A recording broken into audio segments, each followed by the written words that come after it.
Fasten your seatbelts. It's going to be a bumpy night. But tell me, Eddie, is that a rabbit in your pocket or you're just happy to see me?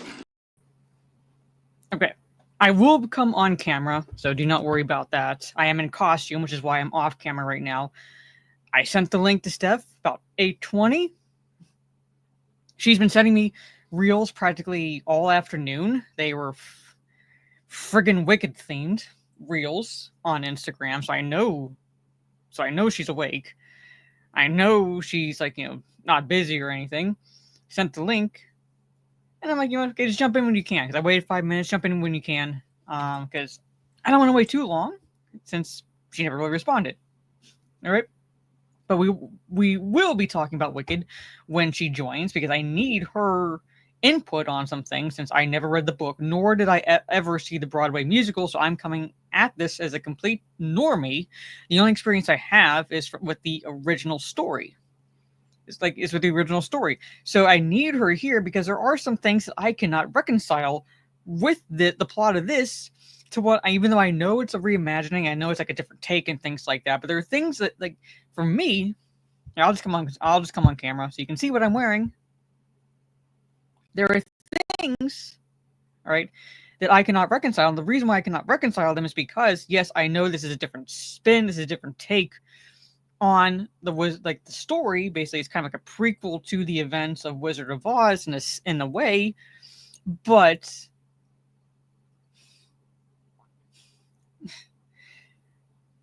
like there has to be it has to jive with the original story.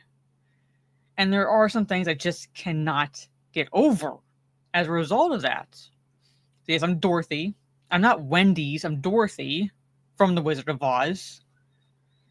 All right. I'm Dorothy from The Wizard of Oz. Because Tara Crystal, thank you again. Gifted me this from my throne. So I do have, I'm not going to stand up to show you necessarily, but I do have, ta-da! I'm wearing them. So yes, I don't know. I'm like, but at the same time, it's like, it's like I need Steph to be here because, like I said, she read the book and she knows the musical, and she's gonna be friggin' sending me Wicked reels. I know, and like from here until whenever part 2 comes out, right? But here are my overall thoughts on Wicked Part 1. Okay, and I will say hey hello to the chat, and also I will show you this. So, you really want to get me, my thoughts on the musical. I figured rather than get, one type of alcoholic drink, I figured I'll just get a fucking blend. So we got a nice blend of rum, vodka, gin, tequila, and triple sec, and natural flavors in this. So, super chats. Alright. Normally it's 20. I'll go 10 to 20. Because, super chats, I will take shots. And I will take shots straight from the bottle. No ice. So, but anyway. I never said to Steph that we weren't doing this. She never asked, so. But there it is. So, shots. Super chats for shots, I will drink straight from the bottle here. But anyway. I will say hello to the chat after this. So here's my initial thoughts. I saw that, Gravy, and I'll get to it. I appreciate it. And I'll take a shot, even though it was before I said that. Here are my initial thoughts. Does the movie look good? Yes. Is it well acted? Yes. Thankfully, Cynthia Revo, however the fuck you pronounce her name, is green, because I'd be looking at her going, you fucking got held back about 20 years. Because you're supposed to believe that she's close in age relatively to the students at the school. Basically, because most of the movie takes place at the school. Elphaba, which is the Wicked Witch of the West, ultimately ends up attending because another character witnesses her exhibit powers. Elphaba has these innate abilities, these innate powers. But it was her sister who basically is actually enrolling in the school until this professor sees what Elphaba can do and brings her into the school. And I'm supposed to believe that she's roughly the same age as the students at this school because she's only supposed to be about a few years or so older than her sister. Her sister's name is Nessa, who, incidentally, like, I don't think this is going to become a fucking surprise to anyone. Nessa will ultimately become the Wicked Witch of the East. I do have a problem, in a sense, with that. Not necessarily her becoming Wicked Witch of the East, but why and the shoes, I do have a problem with. I guess if you like musicals, the musical is the music itself is like the songs themselves are like, you can sing along to them. I will admit I do like the song Defying Gravity. I will admit that. However, there are some things I can't reconcile. I'm not like, like Steph absolutely loves it. She's going to come in, whenever she does come in, she's going to say she absolutely loves it. I'm assuming she's seen it multiple times. I've seen it once. That was good enough for me. And I watched a special copy of it. Things I cannot reconcile with this movie, despite the fact that it's a reimagining of sorts, is I cannot reconcile the fact that not like, okay, I'm oversympathetic villains, but I'm like, whatever, okay, make the Wicked Witch of the West relatively sympathetic, because it's kind of told from her perspective, in a sense. This is based more off the Broadway musical than the book. I'm being, Steph told me. But it's at the expense of the characters you're supposed to like. So basically, they make the Wicked Witch a sympathetic character. Like, you're supposed to sympathize with, like her villain arc, essentially. You're supposed to sympathize with that. Okay, and although I'm over that, okay, I'm like, whatever. However, it's at the detriment of the other characters you're supposed to like. For example, Glinda. She's a narcissistic airhead. Does she kind of have an arc? Yes, she kind of does. But at the same time, it seems to come out of nowhere, in my opinion, because for most of the movie, or a chunk of the movie, she and Elphaba are at odds with each other because Glinda is like the popular girl in school. Right? She has like people fawning over her, like, crushing on her and things like that. And like they're at odds. They make you sympathize with the Wicked Witch of the West, basically, like her origin. Right? She starts as a sympathetic character in this movie. And I guess Glinda and Elphaba do eventually become like friends, but like to me, it's like quick because it all really stems from the fact that up until that point, Elphaba is being taught the sorcery seminar by this one professor that Glinda really wants to get into, and for some reason, Elphaba asks a favor of the professor to allow Glinda to be part of the seminar, but you don't get the reason why. You don't really why. It doesn't make any any sense. Like why Elphaba does that. Nor does it make any sense for them to all of a sudden be friends after that. Like I could see them starting to like each other, but now after this one scene, they're all of a sudden besties. Like they're talking all night to each other, and I'm like, okay, that's out of nowhere in my opinion. It's fucking out of nowhere in my opinion. What else? So yeah, Glinda is a narcissistic airhead. The Wizard of Oz. So is anybody going to see this movie? Because I kind of can't say. Yeah, there you go. Hey, she shows up. Oh my god, she looks so cute.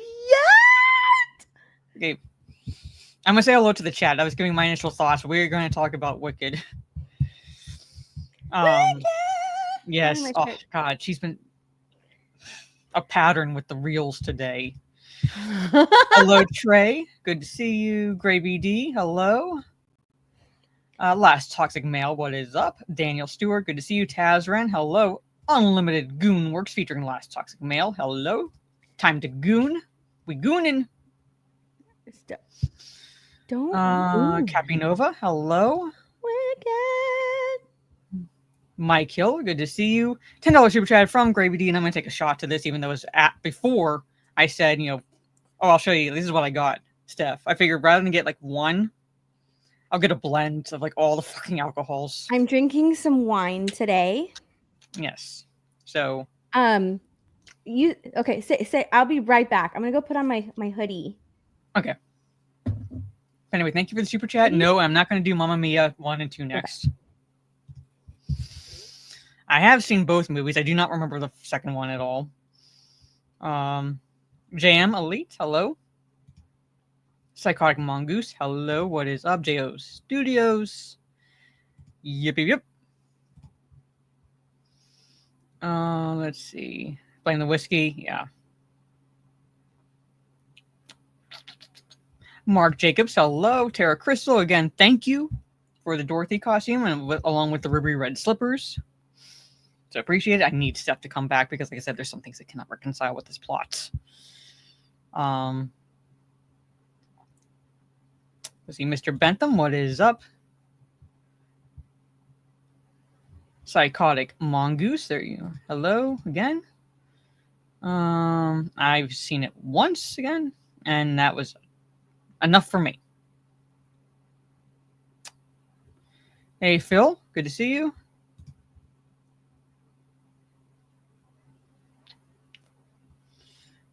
One Baconator now. Actually, I'm on 2. Well, I don't know if you can hear it. Clicking my heels 3 times. Porg, what is up? Mr. J, hello. Calex, good to see you. Let's see, Soul Assassin, what is up? Boss Hog, fucking hello. Ooh woo, Boss Hog, ooh woo. I'm saying that as Dorothy. Dorothy Gale, by the way, that's her full name. La la la la la la. Look, it's so shiny and sparkly. Why am I not surprised? You are decked out in wicked stuff. Which, again, I was telling the chat that there are some things I cannot reconcile with the plot in this because it has to jive with the original story. And some things just don't add up to me. La la la. Let's see. Wicked. Yeah, apparently, according to Tara, she's seen it 3 times and wants to see it again. Yeah, you're sympathizing with the Wicked Witch of the West. She doesn't start out wicked. No. She becomes wicked. That's why you have to sympathize with her, because she's forced into her villain arc. So it's Mean Girls with fantasy. Essentially, yeah, with Glinda, yeah. Mean Girls in school. In the shiz. It's called the shiz. And I was like, I couldn't take that seriously. Come on, the shiz. Oh, I can go put on my shiz sweater. I couldn't take that seriously. Them calling the school the shiz. Shiz University. Yeah. Shiz. It's obvious. You can tell it's a book written in the mid-1990s with his name like the shiz. Yeah. It's the shiz. It's shiz uni. Phil, I know you sent a super chat, but it's not showing up for some reason. I think Wicked was good. Makes sense where they end. I guess so. Like I said, I have not seen it. Look at what I bought the other day. And then there's this, a super sticker from Mr. Tex. Hello, Mr. Tex. I got this, and I'm going to have to return it because I've only used it once, and it already broke. And I'm very upset. Okay. Is that an actual makeup kit? No, it's a purse. Oh, okay. It's a purse. It has my stuff inside of it, and it broke. It broke, and I have to return it now. Like I use a SpongeBob purse. And I was out, and my friend was like, "You're not gonna wear that." And I was like, "I walk around with a Krabby Patty with a Krusty Krab purse. Like I wear like, yeah, like you don't know her very well if you're gonna say she's not going to use that. I'm like I wear a SpongeBob purse every single day. Like that is my personal purse. I will 100% use this. And I bought it and it broke. Like, I took it to go see Wicked last night, and it broke. And I was like, "Are you kidding me?" So, There, like this super chat says, "Thank you, Phil. I think it makes sense where they end." Glinda could have told Dorothy to click her heels as soon as she came to Oz, but she kept her long enough to kill the Wicked Witch. Well, it's like more or less because not to kill the Wicked Witch. That was never Glinda's plan. It was like Dorothy had to learn a lesson, and that was when she goes looking for her heart's desire. Like, look no further than her own backyard, basically, because she, like, her whole point is like trying to get back to Kansas, trying to get back to Uncle Henry and Aunt Em.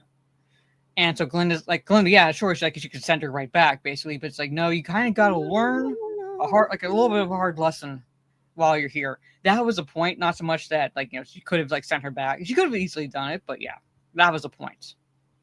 Hey, gaming or what? Good to see you. gaming. Subhuman, hello. And for those who are just tuning in, I got this to get through the Wicked review. Oh my god. Give me a break. Yes. 2.5 hours. I sat there like this. And I know you're gonna hate me. You're gonna judge me. I tuned out whenever they started singing. I sat there like, oh, Mara's gonna love this. I wish Mara were here. We could have dressed up. I could have gotten her so excited. I was like, Mara, that's Mara. Mara's gonna love. Hello, Keely and Abomination. Riley, Dave, what is up? Not quite Goth Dorothy, but close. Let's see. Mike Noss, hello. If I miss anyone, I do apologize. I'm not going to sing, Dan. She can do it. I'm not going to. She likes the musical. I'm like.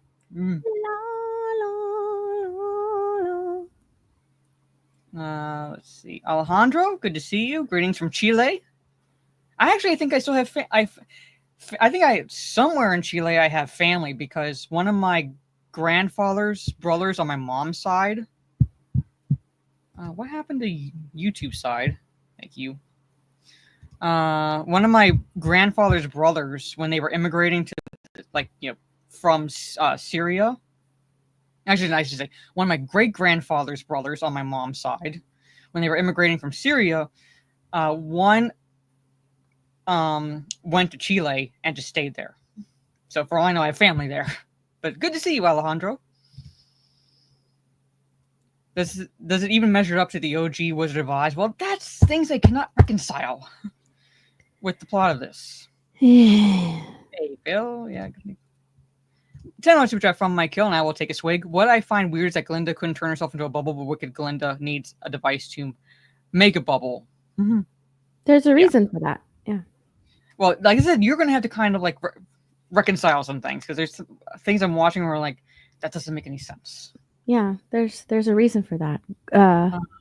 It's funny because in the novel, Glinda can do magic, but in the musical, she can't. She's not. So a real hero. She's not a talented sorceress.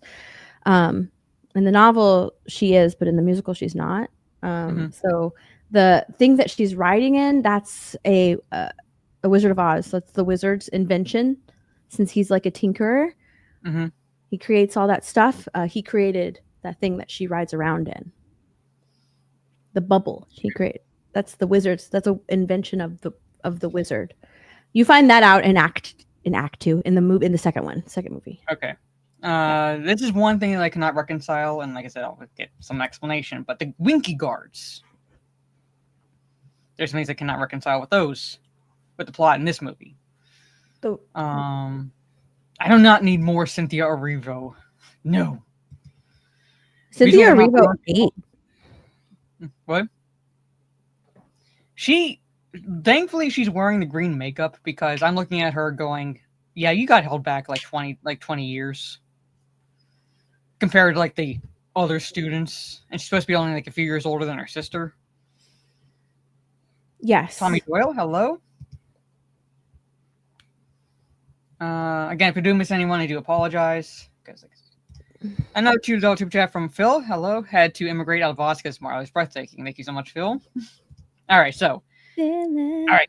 I know you love it. Like, you made that abundantly clear as soon as you saw it on X. I loved it. Yes. So you ended up loving it. I'm middle of the road. I'm very much middle of the road. And like I said, it's because I'm coming from the perspective that even though this is a reimagining of sorts, like a prequel reimagining, it has to jive with the original story. And there's some things in it that I'm like, it doesn't work with the original. When I say original story, I'm not talking about the movie. I'm talking about the original story by Frank L. Baum. All right. Uh-huh. So it's not jiving. Okay. Shut up, Dan. Hey, sound like jaded.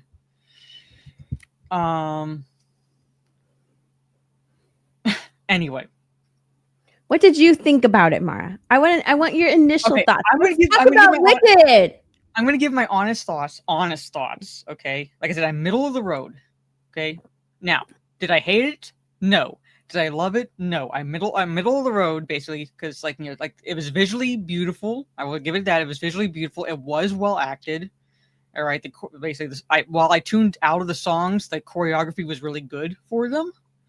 I would say the standout as far as the songs was the guy who plays Fierro, whatever his name is. Like, I would say he's the standout as far as the numbers go. But like, the issues I have. Like all I hear is Mara giving it a 10 out of 10. No. You can hear that all you fucking want. It's not going to happen. That's all I hear. All I hear is Mara giving it a 10 out of 10 because she didn't hate it. Okay. I have a problem with there being no ruby slippers. There's a reason for that. There's a reason for that. Yeah. If there's a reason given and it's plausible, I will excuse it. All right. If there's a reason. The reason for that is because in the books they're silver. They're silver. They're only ruby in the movie because they needed them to pop off of the yellow brick road. And so is it MGM? I think they have the rights to like the ruby slipper. So they had to make them MGM silver. has the rights to them because there's MGM. Yes, so they can't. So they're originally just silver, not silver, but like they're silver. Okay. They're silver. They're silver. That's what I want to make sure. Like in the movie, so like in the Broadway show, they're silver shoes, and they just shine like a red light on them whenever Elphaba is like casting her spell onto the slippers. Okay. But they're never ruby because they don't have the rights to that. And the only reason that they were ruby was because when they were making the film, they needed the shoes to pop on Dorothy's feet. I felt I knew about the shoes, but I was like, supposed to connect to like where's like the shoes need to stand out, and they're pretty in the movie, but they don't really stand out to me. Basically, that's the only reason they are not ruby slippers is because they like in the original books, like they are not ruby. They're not ruby slippers in the original book. They're silver. They're silver shoes. So they are canonically correct. I want to know where the red brick road in the movie goes, basically, because it's like follow the yellow brick road, and there's a red brick road in the movie as well. I'm like, I want to know where that goes. Like, where does that take me? There's no red brick road. It is. Yeah, there is. The music, like Living Munchkin Land. Yeah, there is. There is no red brick road. Hold on. When she's leaving.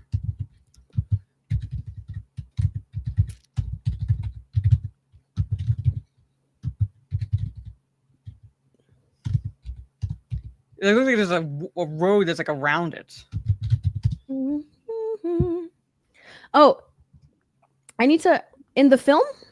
Yeah, in the film. I'm talking about the film. See, like, right here, I'll show you an image. I'm not saying there's like, like an actual, like, like I'm saying in the film, I'm like, when I was watching, like, I want to know where that goes. It's not just one road. You see this here. Come on. This right here. See? Yellow. And there's a red part right here. So I'm like, where does that go? Where does that go? Where's the red brick road go? It goes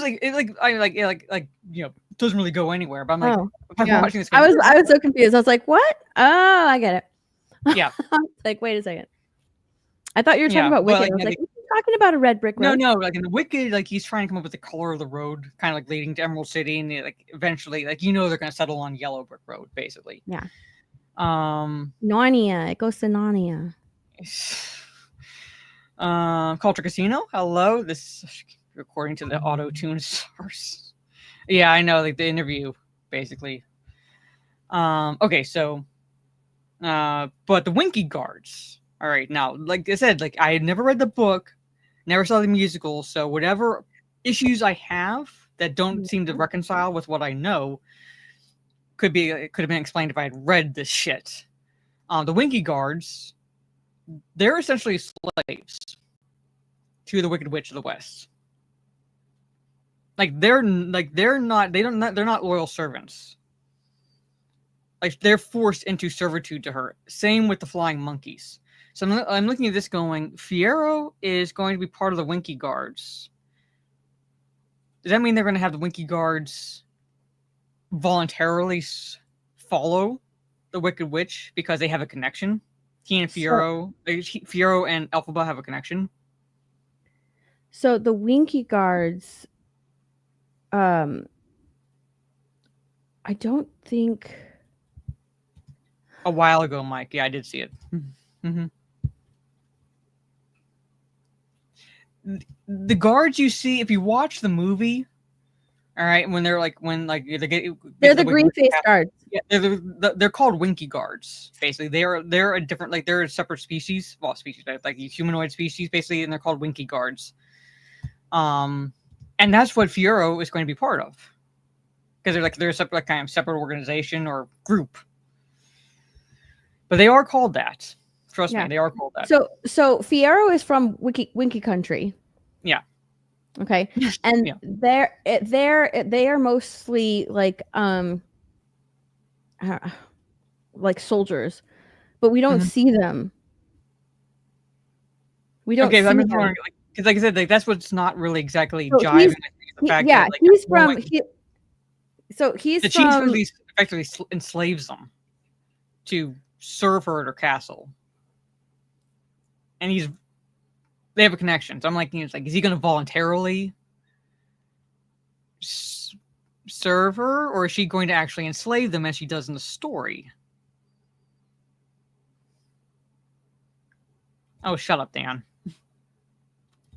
Yeah, they did in a way villainize the wizard. So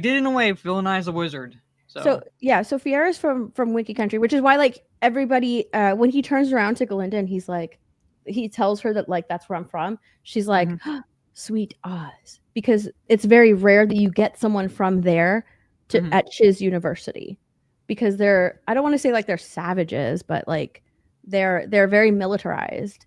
Fiyero does not join those guards or that in any way. That's not where his story goes in the show. In the movie. Okay, I'm looking at that going, like I said, I'm coming from this as a complete friggin' normie to both the book and the musical. So I'm watching this movie. You don't even see them. With my knowledge of the story. Yeah, with my knowledge of the story going, okay, this doesn't make any sense. You don't even see them. The only ones you see in Wicked are the Gale Guards. That's it. Okay. Yeah. Was the wizard villainized in the play? So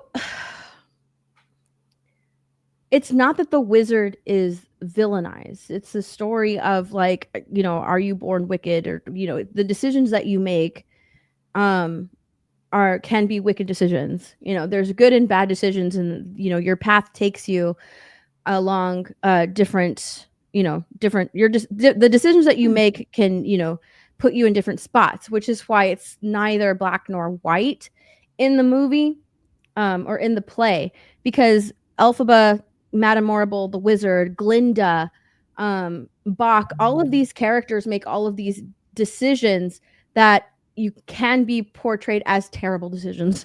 They're really bad decisions. So when the wizard got there, although he had the best intentions, right? The choices that he made led to him being sort of, and it's not even a tyrant in the show as opposed to the book. In the book, he's more of a tyrant in the book, but in the show, it's not just him, right? Solely making these decisions. So he has a woman by his side, and they're both kind of making these decisions, and it's because he's from Earth, like he's from here. Mhm. And so he's used to things being the way they are. So like when he gets to Oz and he sees animals are able to talk and teach and, you know, go to law school and, you know, basically do anything that humans can do, but in their own animalistic way.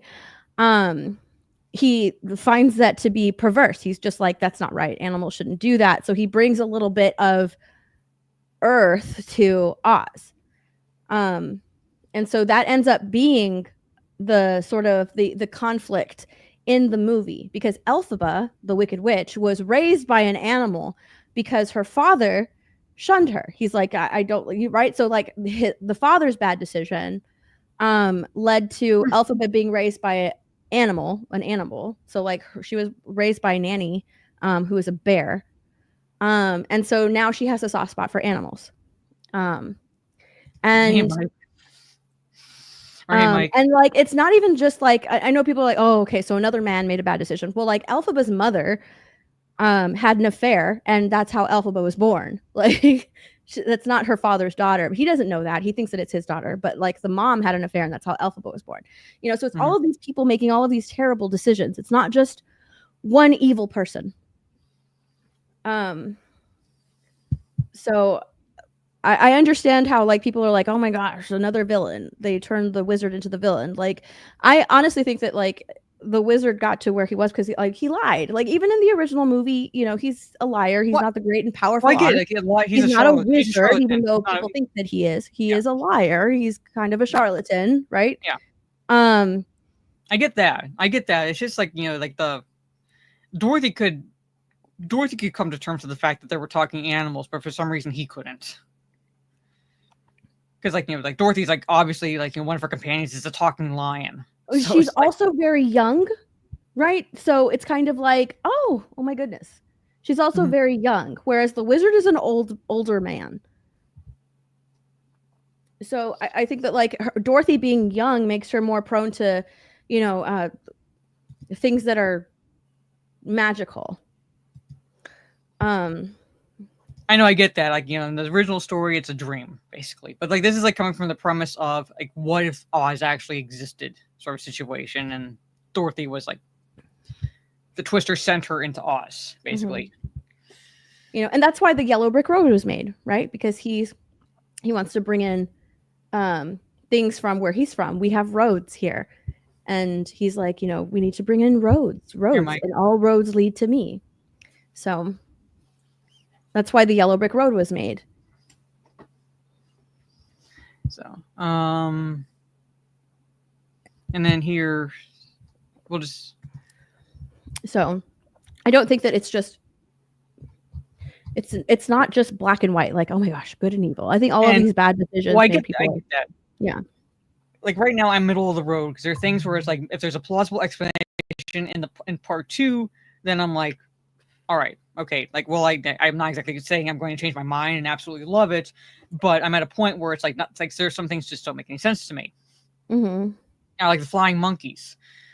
I get that they were kind of created by Elphaba in a sense, but at the same time, it's like again they were enslaved by Elphaba, and it's kind of like, you know, do they voluntarily serve her in this version, or does she enslave them as per basically the original story?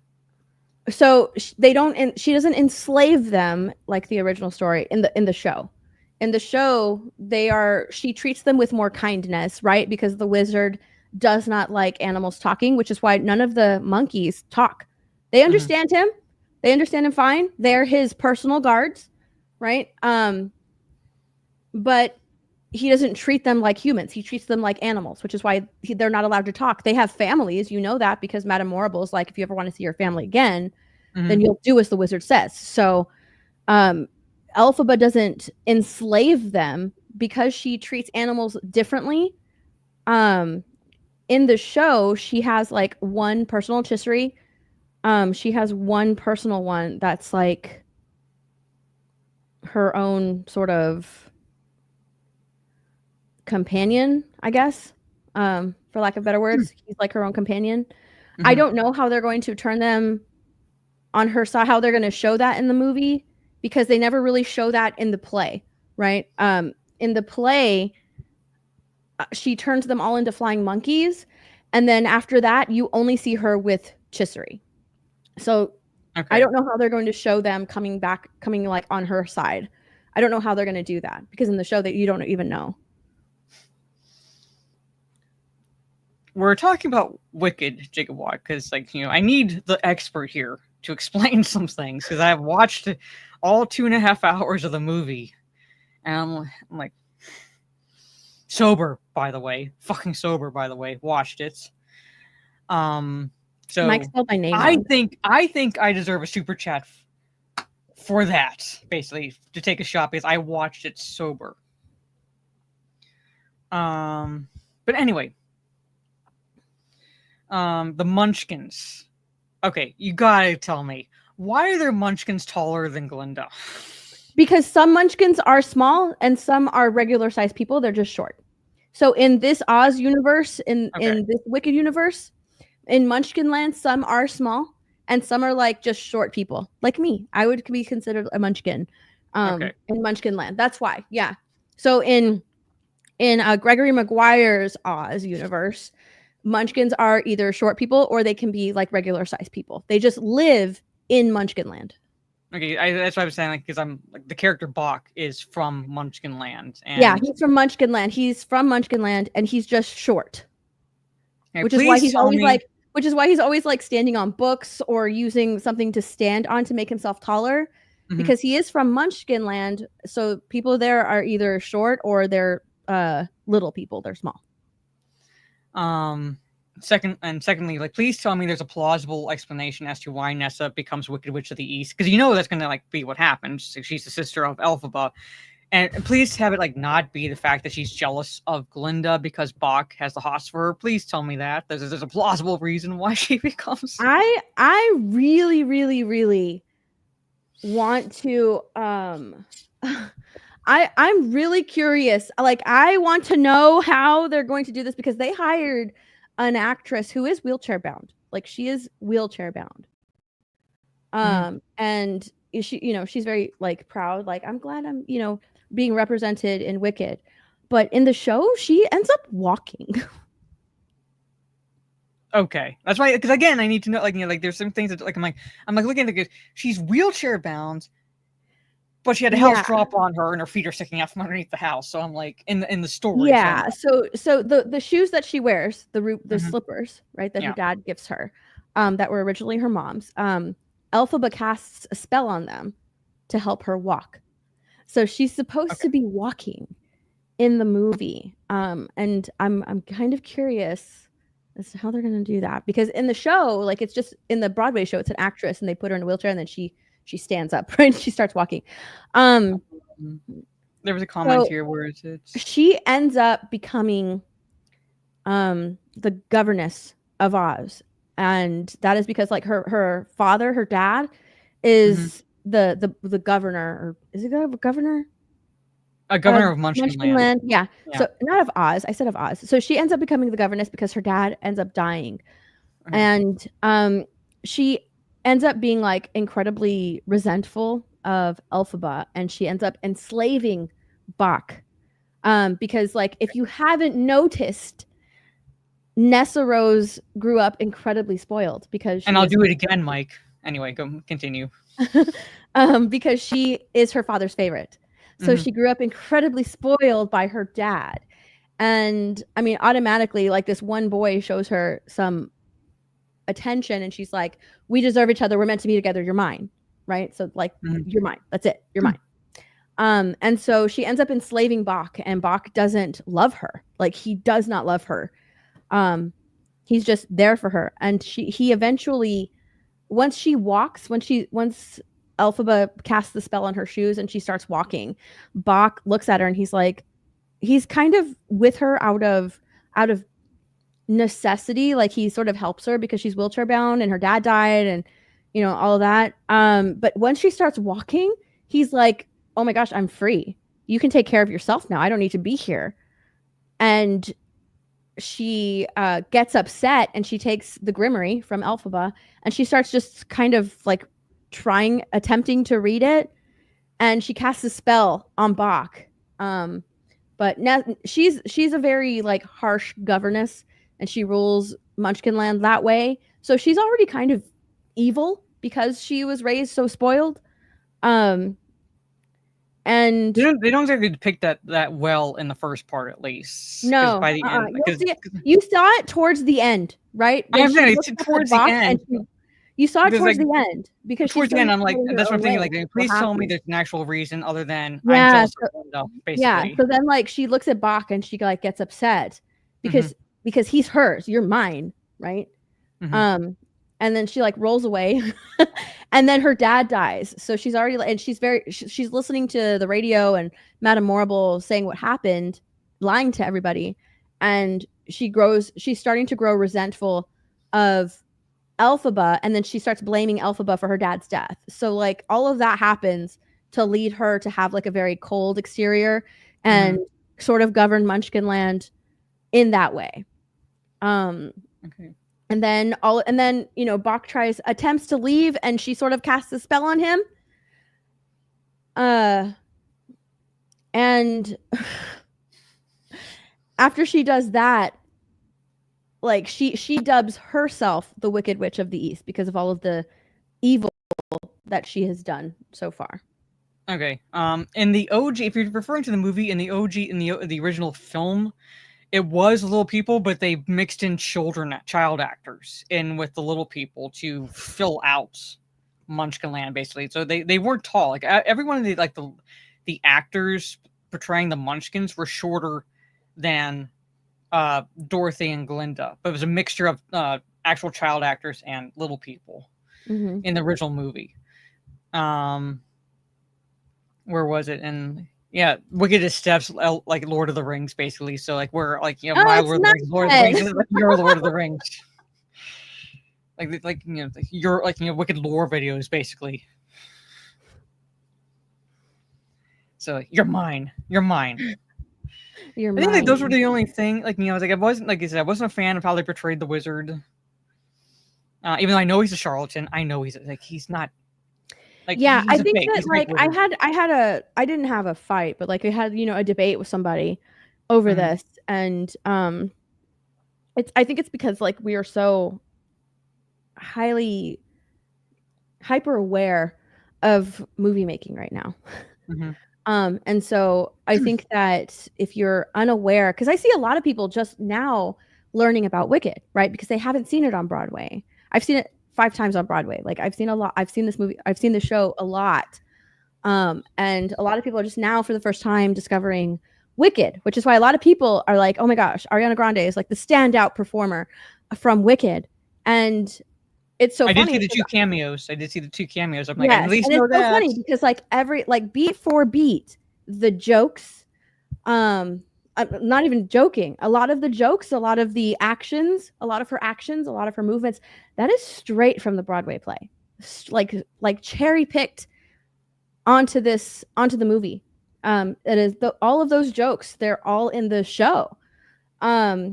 She's just she's performing them in her own version of Glinda, but all of the jokes, all of the mannerisms, every single thing is from the Broadway show. Every Glinda has their own way to perform as Glinda. But the way she speaks, all of that is from the show. If you watch the show, if you go back to the show, even back all the way back to Kristen Chenoweth, they all speak exactly the same. All of them speak exactly the same.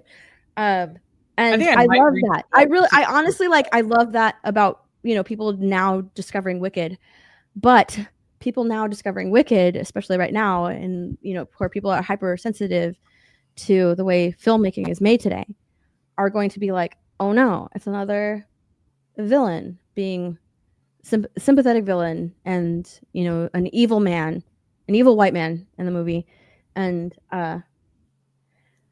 I'm just kind of like, well, no, there's deeper things going on here if you would look at it. Because even with Galinda in the movie, if you look past all of her quirkiness, and if you look past, her smile, she's not a good person. You know, the things that she does is born out of selfish reasons. She's incredibly spoiled. She's a bully. Well, I basically called her a narcissistic airhead when I was like initially she's talking incredibly about narcissistic. I mean, she is not a good person. Even when, you know, she has that moment in the play and in the movie with Elphaba where, you know, she finally like stands up to her friends. That's not because she wants to do that. It's because she wants to make herself feel better because she feels guilty. Right? So like there's nothing that kind of not even in the movie, although it's hidden behind, you know, this incredible performance and, you know, funny jokes and a little bit of airheady, you know, woo, you know, she's an actual bad person. Glinda is a bad person. Galinda is a bad person in this movie up until the end when Elphaba leaves, right? Elphaba wants her to come with her. And even then she's like, I can't come with you.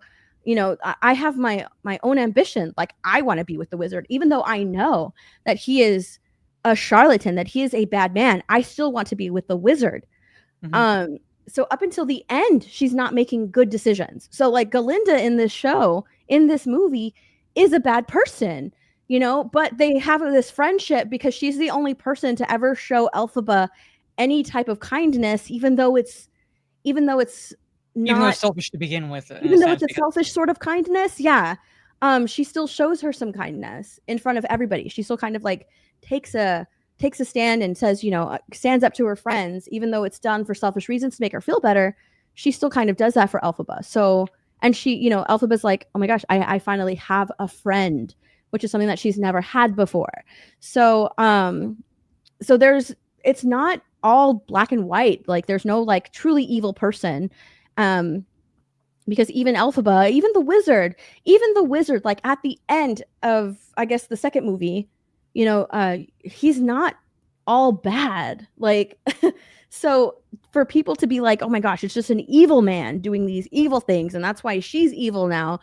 It's not that, you know. So I think that's why this movie and this play has lasted for so long and resonates with so many people, because not everything is completely black and white. There's some gray area there. There are lessons to be learned. Everyone is flawed. Even Galinda, right? Even the good witch is a flawed human being. So that's why like I love this play so much. It's really, really good. Thank you for the $10 super chat, Mike.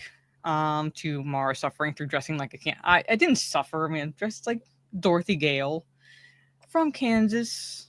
And it's that's full on tism over Wicked lore.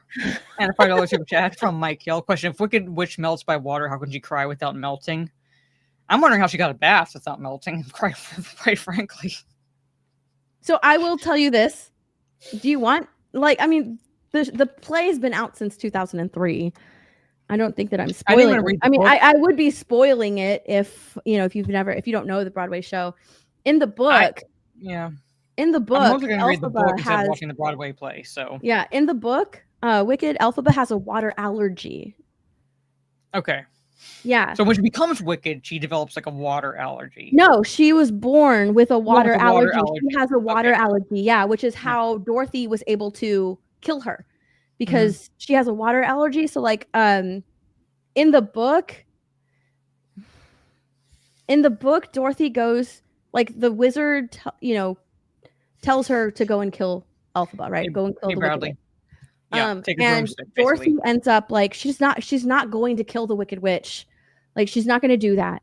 What she goes to her to apologize for killing her sister with the house. Like, that's why she wants to go and find Elphaba. And Elphaba thinks that she wants to kill her, and she's like, I don't want to kill you. I'm going to return the shoes, and I want to apologize. And so Elphaba accidentally sets her broom on fire. Like, she accidentally sets fire, and Dorothy, not knowing, right, because she doesn't know that she has an allergy. She's allergic. She has a water allergy. She doesn't know that. So she splashes water on her, and because she has a water allergy, she ends up dying in Dorothy's arms. So like, she doesn't melt or anything like that, but she ends up dying. So Dorothy accidentally kills her, not knowing that. Yeah. So that's how it goes in the book. Like, she has no intention of killing her. but she accidentally does anyway. All right. Well, like I said, I know, like you're triggering me with these spoiler stuff. But in the book, but in the show, that's in the book. In Okay. the show, it happens. So it is changed completely in the show. It is The green chick smells bad. It kind of does. In the show, it's changed completely. In the show, she doesn't have a water allergy. Like she's water doesn't melt her. In the show, that's something that people made up. That's made up by Madame Morrible, that water is going to melt her, right? And she tells Glinda, like, you need to spread this rumor because now Glinda's working in partnership with Madame Morrible and the Wizard of Oz, right? So she's sort of spreading all of this stuff in order to find Elphaba. And in the show, it happens so different. It's so, and I kind of want to tell you, because I mean, you can look all of this up anyways. It's out there. Mm-hmm. So I kind of want to tell you, but at the same time, I kind of don't want to tell you because I want you to go in and like completely just blank. Do you want to know or not?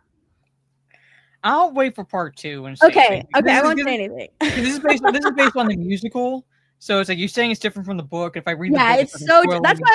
That's why I told you what happened in the book. Because yeah, very I'm different. I think I'm gonna read the book to see, because like it's like, again, this is like, this movie's based on the musical, but I'm gonna wait until part 2 and go in basically completely blind.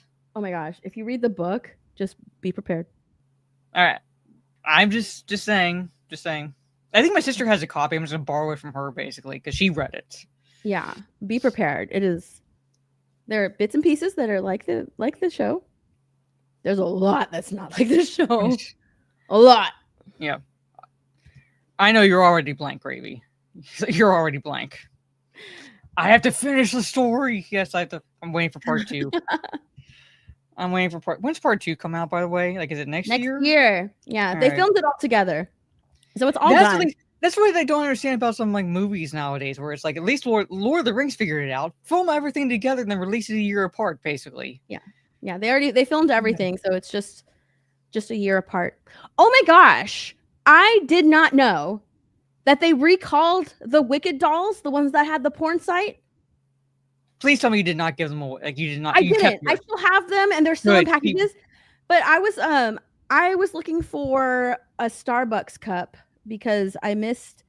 Where's my Starbucks cup? Right here. So I didn't know that Wicked had a Starbucks collaboration. Look, it says Defy Gravity. And they have a really beautiful green one with a broom, and then they have a pretty like green and pink swirl. I didn't know that they had these, and I wanted one, and I went to 2 Starbucks. I didn't find them. I didn't think I would anyways.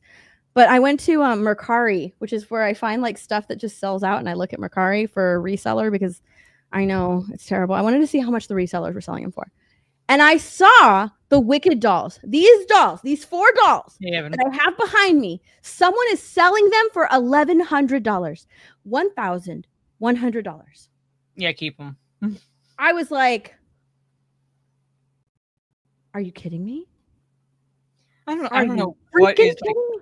What is sadder is the fact that they're selling them for that much, or the fact that there's someone out there who'd be willing to pay that much. I can't believe that. I'm astounded that someone had the audacity, the gall, to list these 4 dolls out there for $1,100, for over $1,000, and not even offer free shipping. Like, what is that? You don't even offer free shipping? Someone's paying you over $1,000 and you don't offer free shipping? Terry Crystal says, check out Regal Theaters. They have Wicked merch, including the popcorn bucket. So, oh my God, hold on, I'll be right back. Okay.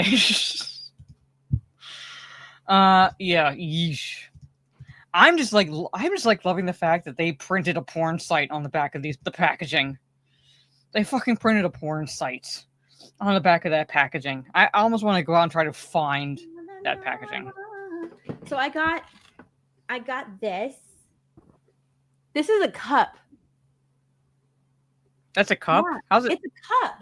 You can't put it down. At least, like, not if you're still drinking anything. The straw goes right here. Oh, okay. I'm like saying, how do you put that down? This okay. is a cup. Okay. And then this is the popcorn bucket. And then I went to another theater and I got this. I'm wondering that too, Barmy. This is a popcorn bucket. It's pretty. So, chat, we found out that Steph is a monster when it comes to Wicked. Like that, like she is like. We didn't create the monster. The monster was already created. She just needed a film adaptation to bring it out. Okay, listen. Y'all don't even know. I've been waiting for this movie for years. Years. This movie was announced. I don't even remember how long ago. I've been waiting years for this movie. It's been a while.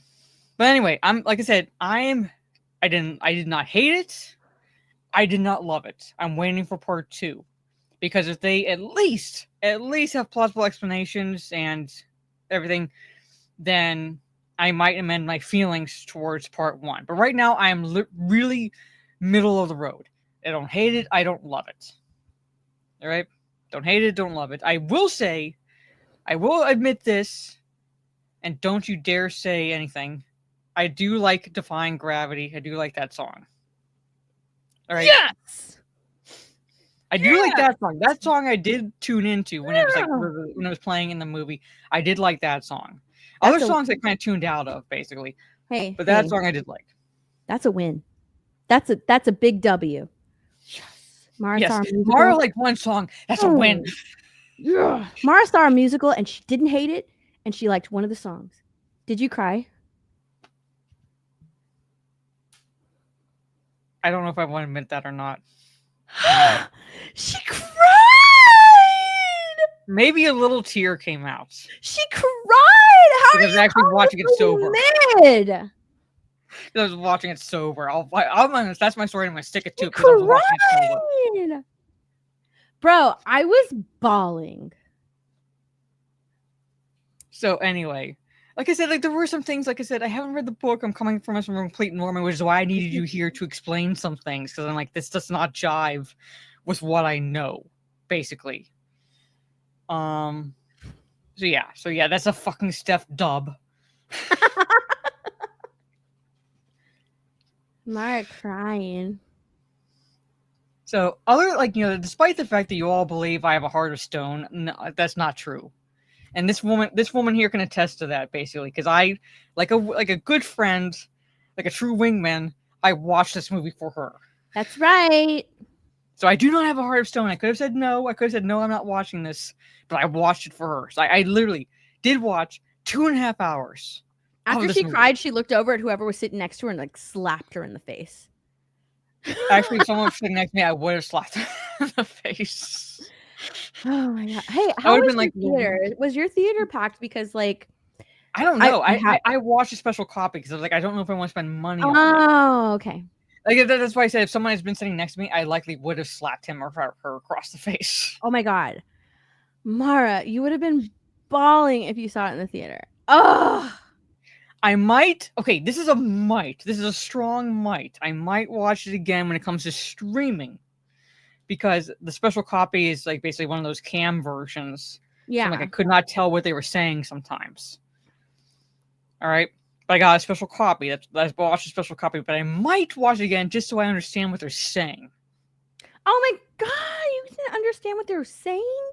Yeah, just so I can understand what they're saying. When it's mid. It was mid. It was still mid. Like I said, but I'm waiting for part 2. But I could not tell what they were saying at some points because of the fact that it was a cam version. And they're not the best versions. I'm saving my money for Nosferatu, woman, alright? Okay. She's like judging me. Like, I'm saving my money for another movie that I might see with my siblings. This is why I'm saving my money. That's why I did not see it in theaters. This is probably where I would rate it right now because it's only part 1. I need part 2. So I'm literally middle of the road. About middle of the road when it comes to this. So I loved it, obviously.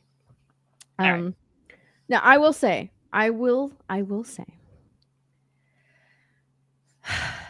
I was worried about the movie. I was 100% worried about the movie because of of the book. Mhm. Because of the book. The book is incredibly progressive, and there's a lot of things that could be pulled from the book and put into the movie. But Mhm. this was a very, as a fan of the Wicked Broadway show, this was a very faithful adaptation of the Broadway show. Beat for beat, joke for joke, down to sometimes even the body movements of certain characters or certain main characters. It was so incredibly faithful to the source material. I mean, I have to give it praise because they could have changed it. They could have modernized it. They could have done something different to this story, right? But they didn't. It is a shot beat for beat, faithful adaptation to the source material, which is the Broadway show. So, in that aspect, I absolutely wholeheartedly loved this movie, and I'm not alone in that. Like, I've went and saw it multiple times, and each time I'm sitting next to different people. I'm going with different people, and some people have seen the Broadway show, some haven't, and they've all walked out like loving this movie. And the very first time I went and saw it, on Wednesday, which is like the day before it released. Mhm. And I was there with a bunch of people that I didn't know. I went by myself. But the couple that I was sitting next to, her boyfriend like doesn't care about Wicked, never seen it, but the girl like was in musical theater. The only reason I know that is because we ended up talking after the movie was over. But she was bawling, like she loved it, and like she was crying, and it was so funny because a lot of people, once the lights came up and the movie was over, each time that I went and saw it, multiple people were crying in the theater, and then like they would sort of like look at each other and start laughing because they were like, I can't believe how good this was. Like I didn't think it was going to be that good.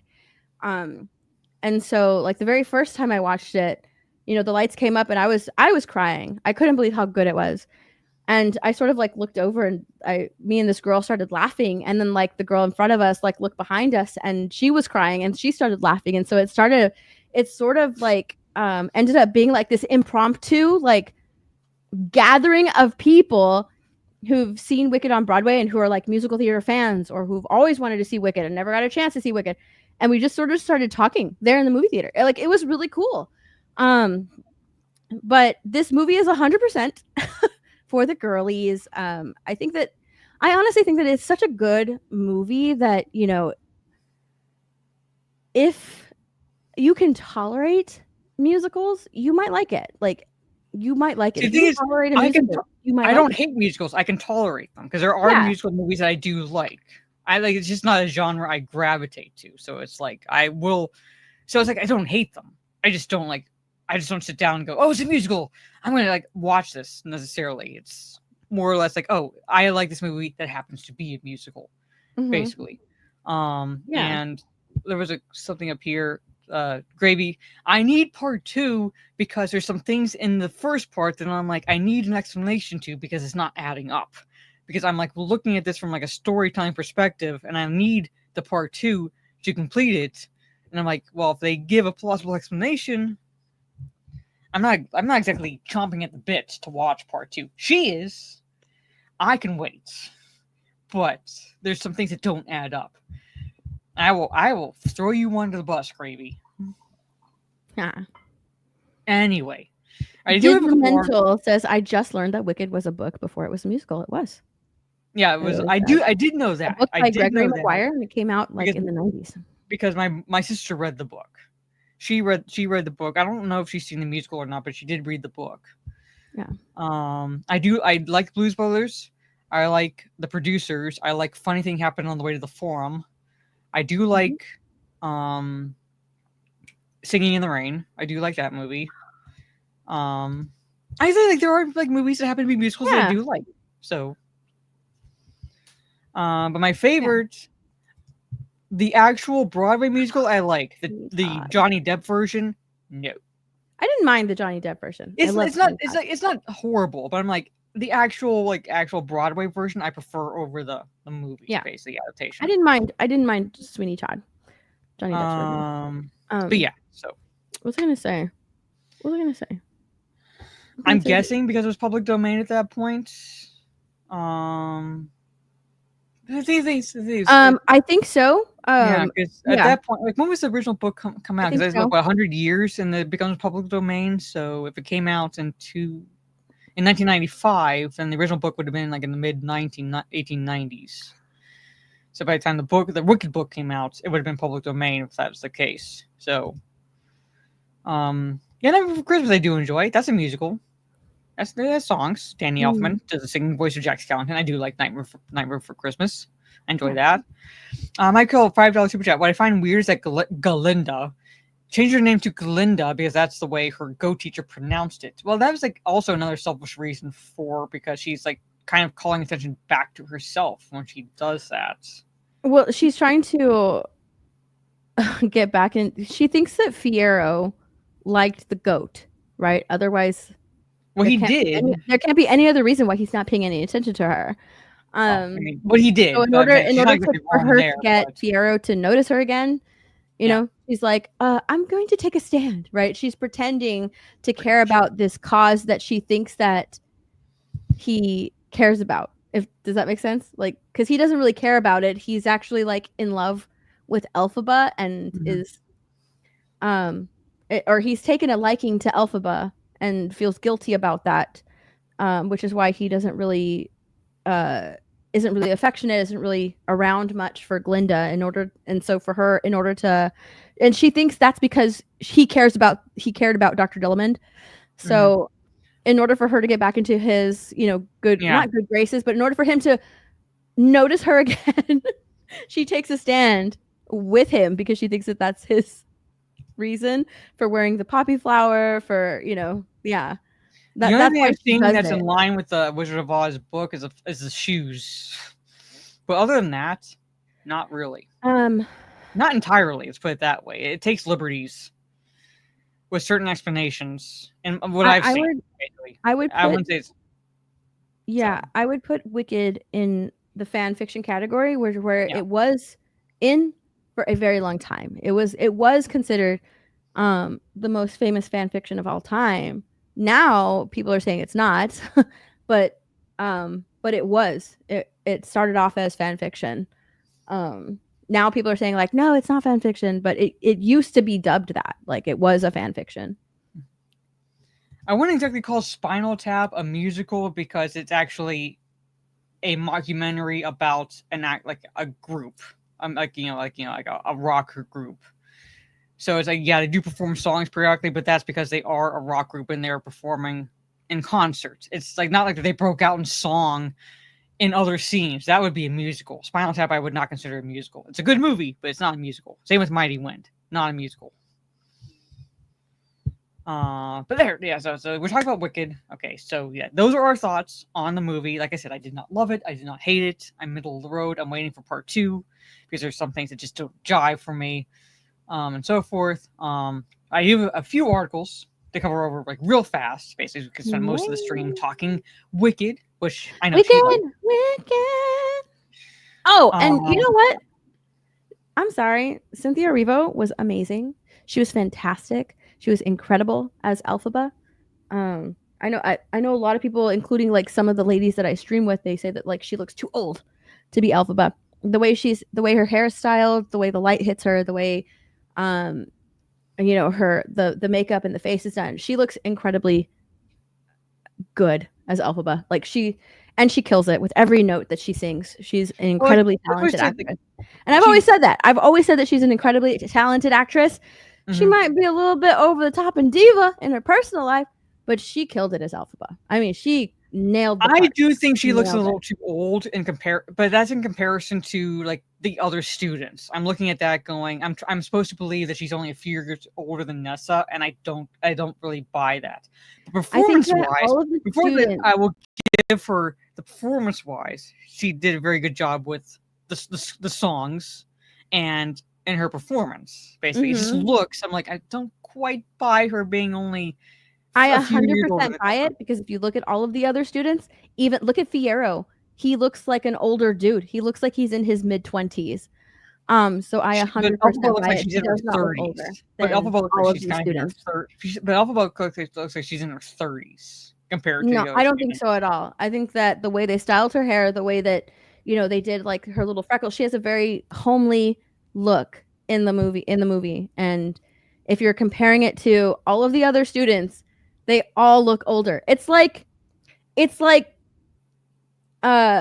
like Saved by the Bell, right? We're supposed to, or no, I'm sorry, the first Spider-Man movie, right? We're supposed to believe that all of those kids, all of those adults are high school students. That's how this is. This is a university, so we're not in high school. We are in college. And I think that she 100% blends in with all of the people that are cast. I think that she looks older than Galinda, because Galinda is meant to be a little bit more, a little bit more feminine and girlish and, girly like.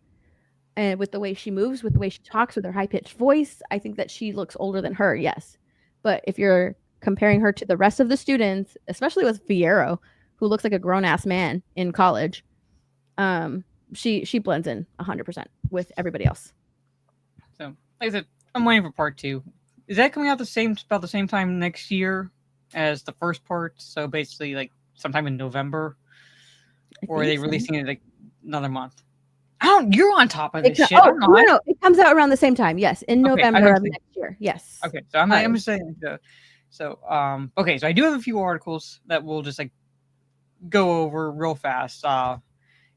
You saw the live action trailer basically for How to Train Your Dragon, right? Yes. So you have the director defending the Astrid race swap. Whereas like this actress here, if they just made her blonde, I've been okay, yeah, like she doesn't look Nordic, but at least she would have looked closer. I've seen photos of her blonde. Yeah, I'm saying she would have looked closer to Astrid. Yeah. So I'm like, but like they don't do that, and they have a picture of her, I think in this article. Do they? I can't remember, but I've seen it on X basically, where she she has like braids, like her hair's braided, and there's like thin braids and like tied back. I'm like, that's not, one, it's not Nordic at all, and two, again, just make her blonde. She's biracial. Make her blonde. Hold on, I'll find a picture of it. I think there is a predilection to race swap female characters more often than males. I don't know why.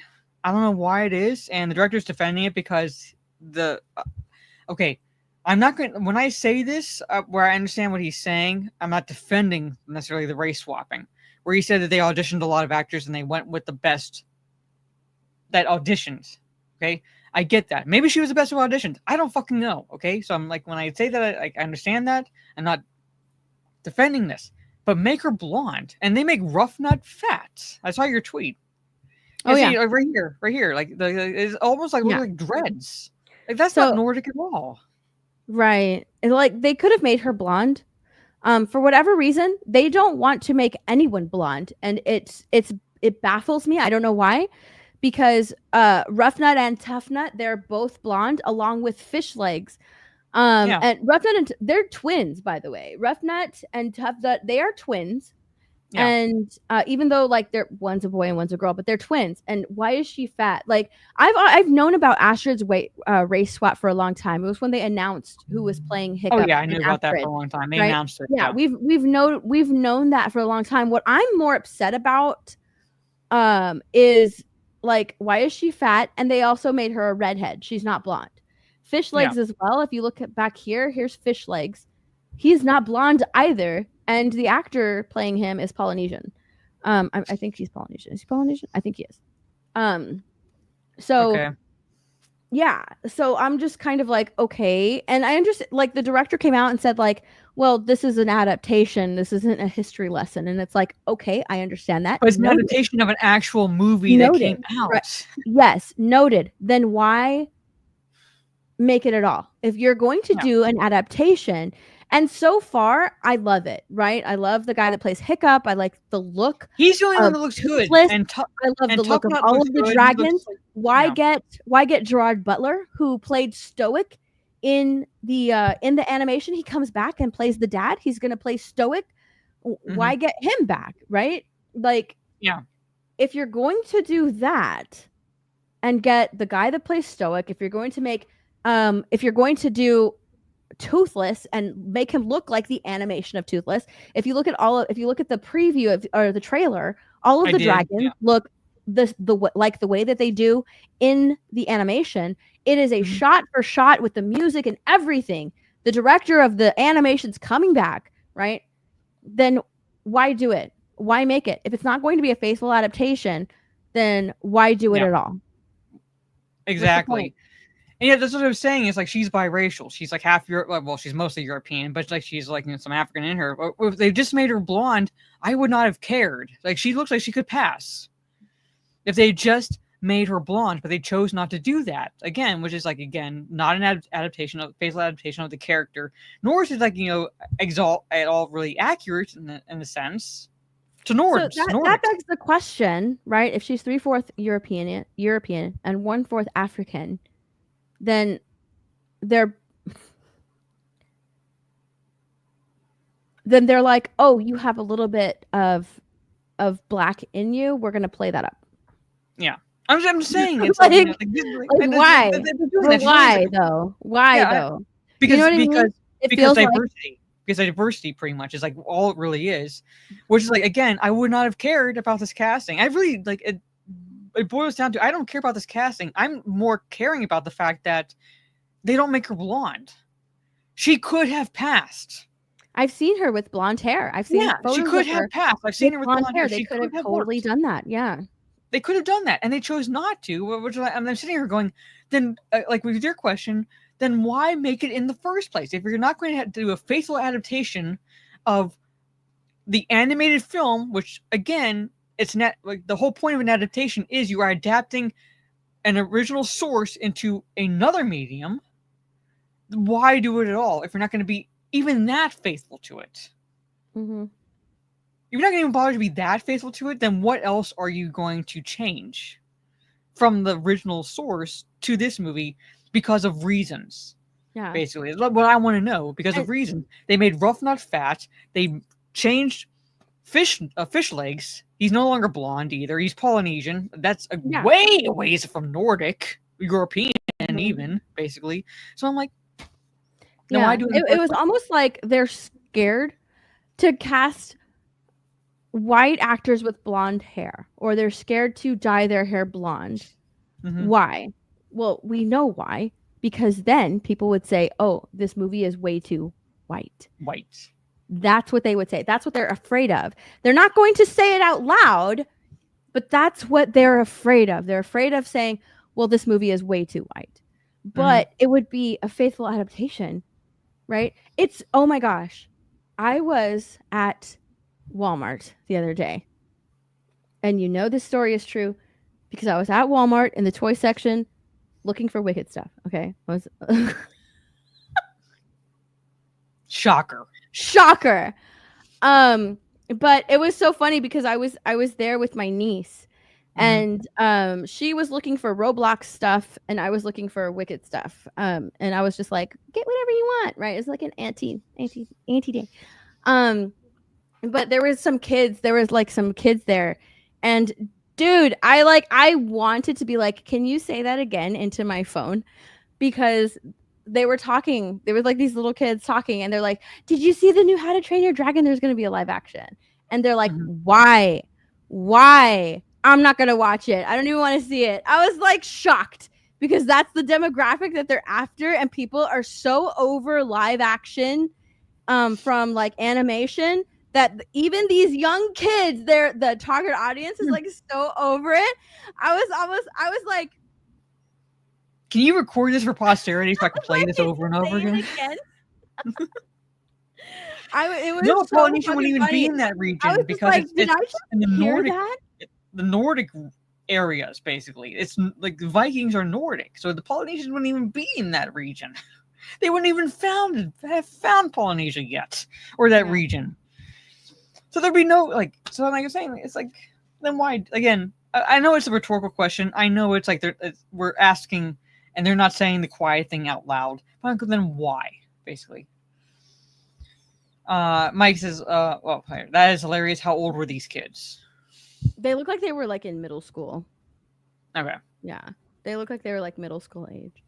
But the only one that they got right was, or the only one that like kind of looks like they got correct is Snoutlout. Like, that's the only one, right? Because he's short.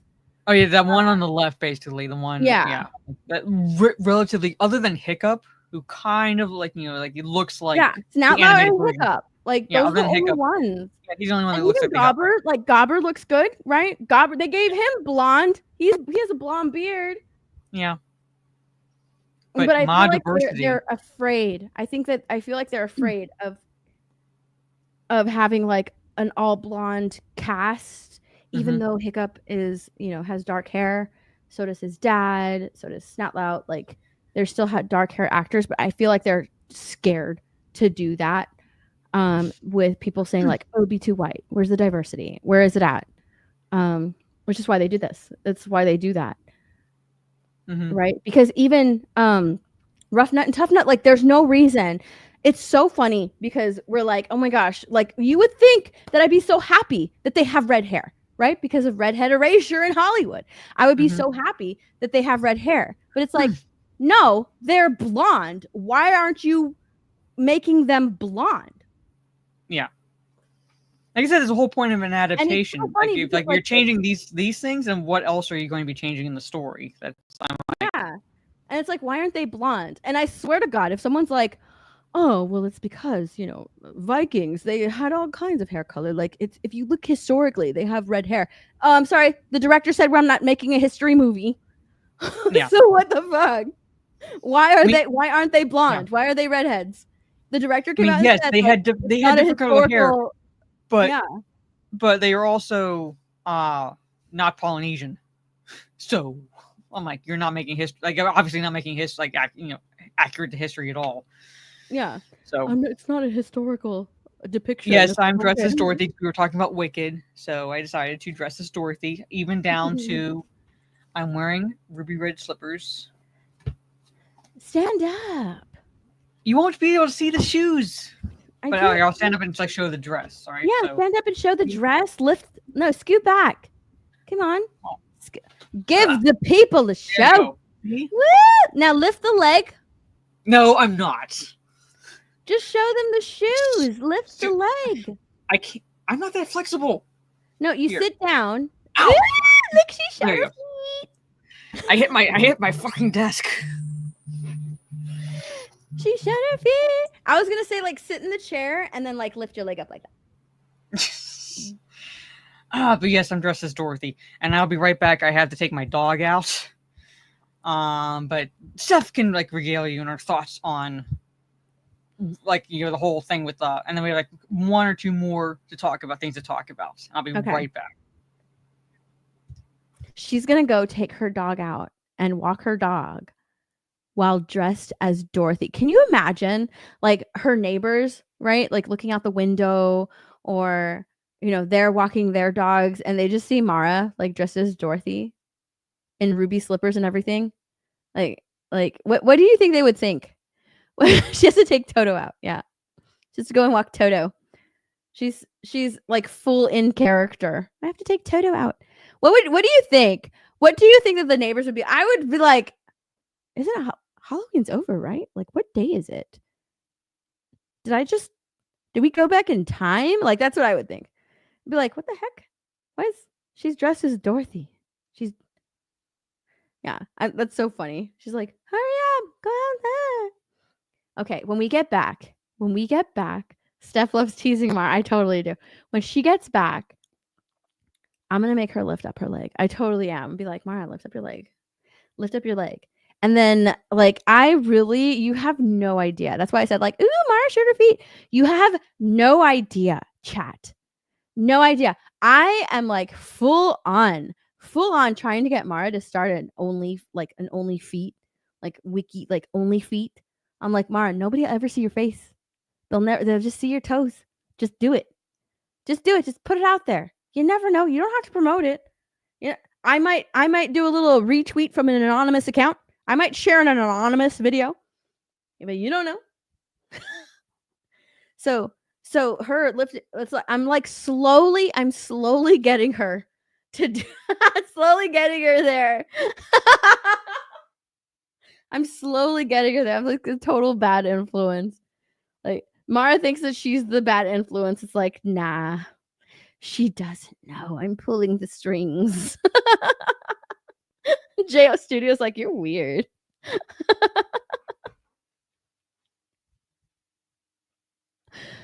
Mara's my girl. Mara's my best friend. But anyways, calm down, dude. I've almost drank this whole thing by myself. Like it's right here. I'm gonna have such a headache in the morning. I need to drink a lot of water. All right. This thing with How to Train Your Dragon. This is what pisses me off. Is that oh my god, there was a character and I can't remember which character it was. But I said it before. I was like, okay, they're going to come for the blonde hair and the blue eyes next, right? That is the next group of people that's going to be erased. They started with redheads, now no more. And then they're going to come after blondes. I don't remember which character it was that got swapped, but it was a blonde hair, blue-eyed character that got swapped. And I was like, that's the next set of characters that they're going to erase, is blonde hair and blue eyes. And that's all I see here in this photo, right? Because there's no reason why, if you're adapting from a visual medium that has been around for the longest time, that is a beloved trilogy, and in my opinion, it is one of the best animated trilogies out there. From start to finish, it is really, really good. All right. I love the How to Train Your Dragon trilogy. And I think that what I love most about it is that the characters in How to Train Your Dragon grow up with the trilogy. That's something that I really love. Like if you look at Despicable Me, they're frozen in time. They all stay the same age. It's something that I don't really like. But in How to Train Your Dragon, they grow up. They have different problems at different ages. There's different lessons to be learned in each movie. And that's something that I really love about How to Train Your Dragon. So if you're going to adapt a visual medium, why change the characters? And I think that it's because they're afraid. They're afraid that people are going to be like, this movie is way too white. It's too white. But here's the thing. It's allowed to be, because it's being pulled from something that's already out there. It's not like people are outraged about the How to Train Your Dragon animation and being like, it's too white. It's not like people are outraged at that. So why on earth would they be outraged at this? I think that they're learning the wrong lessons from Disney, right? Because Disney is trying to rewrite history. They're trying to right their wrongs with their live action movies, which is why they're so different from their animated counterparts, which is why the animated counterparts are so superior to the live action to their live action counterparts, whatever. That's why the animation is superior, because it's perfect the way it is. It's fine the way it is. It tells a story that resonates with people, whereas they're just looking at things that are skin deep and trying to change that. And in doing that, and in changing characters' motivations, you're changing the lessons. You're changing the story. The things that resonated with people in the animation will not resonate with the live action, because you're changing stories, you're changing characters, and it doesn't make any sense anymore. And with you trying to right your wrongs, it's actually teaching people the wrong lessons. I don't know if that makes sense. I feel like it does. And with How to Train Your Dragon, I have no doubt in my mind that they will probably do a faithful adaptation from the movie to film. I think that it's going to be a faithful adaptation. I don't think that they're going to have to change anything because, to be honest, like the How to Train Your Dragon movies are goated. Like they are S tier movies. They're like fucking god mode. Like I freaking love the How to Train Your Dragon movies. So I don't think that there's really much that they can change because we have, Astrid. They want a girl boss. Okay, well, Astrid is already one, right? She has like this hunger in her to be a dragon slayer. That's all she wants to do. She is the best of them. And so you already have that in her, right? And then you have Hiccup, and Hiccup goes throughout this movie and he starts off wanting to slay dragons, wanting to, show his dad that he can do it, and then he can't do it. The moment comes and he can't do it. And so he finds different ways and he starts learning about dragons, where if nobody's really taken the time to do that, now he's done that. And so like I feel like they're going to be faithful with the adaptation. It's just you didn't have to change the look of the characters because people grew up with the characters looking a certain way. And that's not the way that's not how they look. And so of course, people are going to have something to say about it. Hi, Mar. Yes. I'm just worried, like, because I came in, like, were you pointing out that Astrid, she was kind of a girl boss in the first movie, basically. Because she was all about, she wanted to win. Like, basically, like, she wanted to be number one. Like, in the, when they were learning how to, like, to face each, like, the individual dragons. Yeah. I'm just worried that, like, there's going to be clickbait shit leading up to the movie's release. People who don't know the movies that well, thinking like this is like woke or anything like that. I'm not saying 100%. I think 100% people are going to think that. Yeah, but I'm but I'm saying like I know the movies. I love the trilogy. Like the trilogy itself is like near perfect. Oh yeah, it's goated. It's goated. But I'm saying that's what I'm worried about. It's like, oh, girl boss, obviously woke, and I'm like, no, she was like that in the movie. She was like that in the movie. Hiccup was like that in the movie. He wanted to slay dragons, but he was the one that basically brought his people around to looking at dragons a different way. Way, yeah. So he ended up not being but in a sense he did end up growing into being a fighter, but it was like being a fighter to defend his people, defending those he loved, defending Toothless and things like that. He did end up being a fighter. It's just like he ended up fighting against real evil, true evil, especially in the second and third films. Yeah, like true evil. Whereas he's not like he's not timid or anything like that. But in the first one, he's the one that's like, wait a minute, what we know about dragons is completely wrong. And it's so funny because like you look at this and you always hear, I think in the first movie, Gobber and Stoic say that like, he's like his mom, right? Like his mom looked at dragons a different way. Yeah. And then because you always wonder like how Hiccup's dad is stoic. You would think that, he would have a son just like him. And he ends up being more like his mom. And so when you meet his mom in the next movie, he's very much like his mom. And even though his mom wasn't with him throughout his entire life, there's things that are just passed down. You can't explain it. You don't understand it, right? It's like people who don't know their parent throughout their entire life, but they ended up, with the same mannerisms or, the way they talk, they end up being just like them, even though they're not with them for most of their life. They end up being like them, regardless. So it says it's something to be said about, like, I guess, I don't know. It's so weird, but I don't want to say like your genes, but like, he ends up being more like his mom than his dad. Well, there's like studies where like twins who've been separated at birth, like end up like leading similar lives. So it's like, there's something there. So I'm saying it's like, it's like, I would believe it if like, certain characteristics are passed down via genetics in a way. Yeah, I believe that because of the studies that have been performed. So I would buy into that. Why did she? Oh my god, Rough Nut is chunky. Yeah, Tough Nut looks like he's on the thinner side, but Rough Nut is a chunk. Yeah, so yeah, Tough Nut looks great. They cast an actor who's like tall and lanky. He looks amazing. If only he had blonde hair. But the actor that they got to play him looks great. He looks like his animated counterpart if they'd given him blonde hair. But like, why did you make Rough Nut fat? no reason Pretty to much. do that. No, yeah, they did not need to do that. But diversity, represent. Pick a buzzword, basically.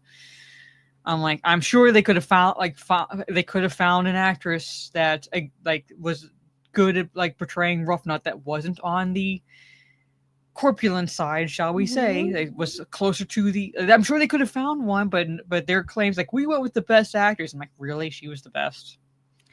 Yeah, and it's so funny because their friend group is kind of it was already diverse, right? You had Fish Legs, who was the big guy. He was the big guy. You had the twins. They were different. Why? Because they were twins and they were tall and lanky twins. And then you had Snoutlout, who was short and stocky, but he made up for it because he was always trying to be the tough one and trying to impress Astrid, who was the only who was the tough girl in this group, right? She was the shorter, more ambitious, more tough girl in this group. And then you had Hiccup, who was more the shorter, sort of weaker of all of the guys in the group. So the group itself was already diversified in the way that they looked. They didn't need to diversify it even more. No.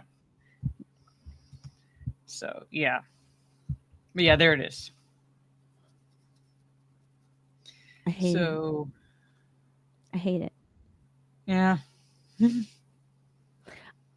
Look, tough nut, tough nut. There, look at lanky, could be good casting, but no blonde hair. His twin sister is, she got all the food. It looks like. Well, he starved. I know. And to me, if I look at this, I'm like, oh, well, the sister's even more selfish because she's she took all the food. She took all the food. Fuck Norris. This is the casting for the live action adaptation of How to Train Your Dragon. So we're talking about the directors defending it. Basically, hey Corey. So I'm with Mike Hill though. I can't wait to see the alpha in this movie. I'm looking forward to seeing it. I mean, it looks like from what I've seen that they are at least accurate when it comes to depicting the dragons, how they look.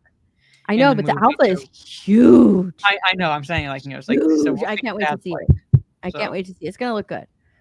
But yeah, I think that Universal will do a faithful adaptation of the story and the look of the dragons. I wish that they would have just left the characters and hired people that looked like the characters. Because like I said, they were already diverse in the way that they looked in this little friend group. I don't think that they needed to take it a step further. They were already very different. I wouldn't say that there were fat people, but I'm saying it's kind of like the Victorian times where it's you could tell if someone was wealthy by how much they weighed because they were able to get to food. So there might have been bulky. There are fat people. In the animation, Hiccup actually makes a joke. Hiccup actually makes a joke in the animation about how these people, some of them can go without eating. They can miss a meal, right? Insinuating that some people in there are fat. And there's this one little character in the background who's and he touches his stomach. It's actually really funny. It's actually kind of funny, but I'm like, is it going to be is it going to be Rough Nut that does that? Oh my god, if that is, I'll just die laughing. I'll die laughing if it ends up being Rough Nut.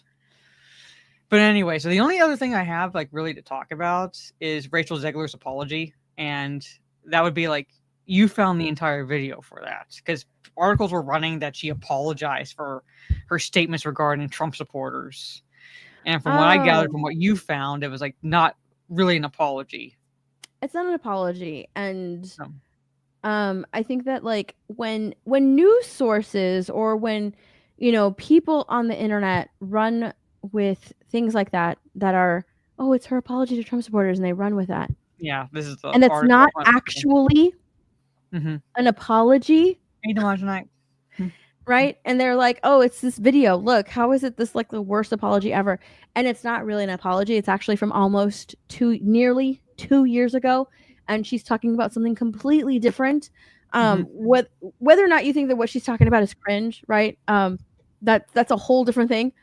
But when you run it as, oh, she's apologizing for Trump supporters, you end up putting your credibility on the line, right? Because now people will see you, this huge, because End Wokeness was the one that posted that. And I was just like, oh my gosh, like this is blowing up, right? Even as much as I do not like Rachel Zegler and I do not like her, I find her incredibly insufferable. My past like 6 fucking videos are shitting on Rachel Zegler. Like I can't stand her.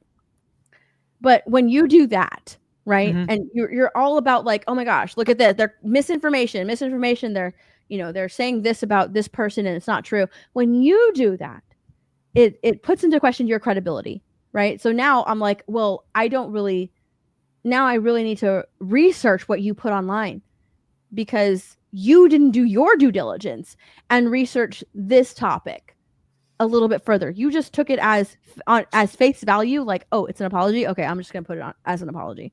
And it's not. So now that calls into question like their credibility. And it really pissed me off when that was running. I'm like, this is fucking bullshit. What the hell? Why are people saying that this is an apology? It's not a fucking apology. This is fucking bullshit.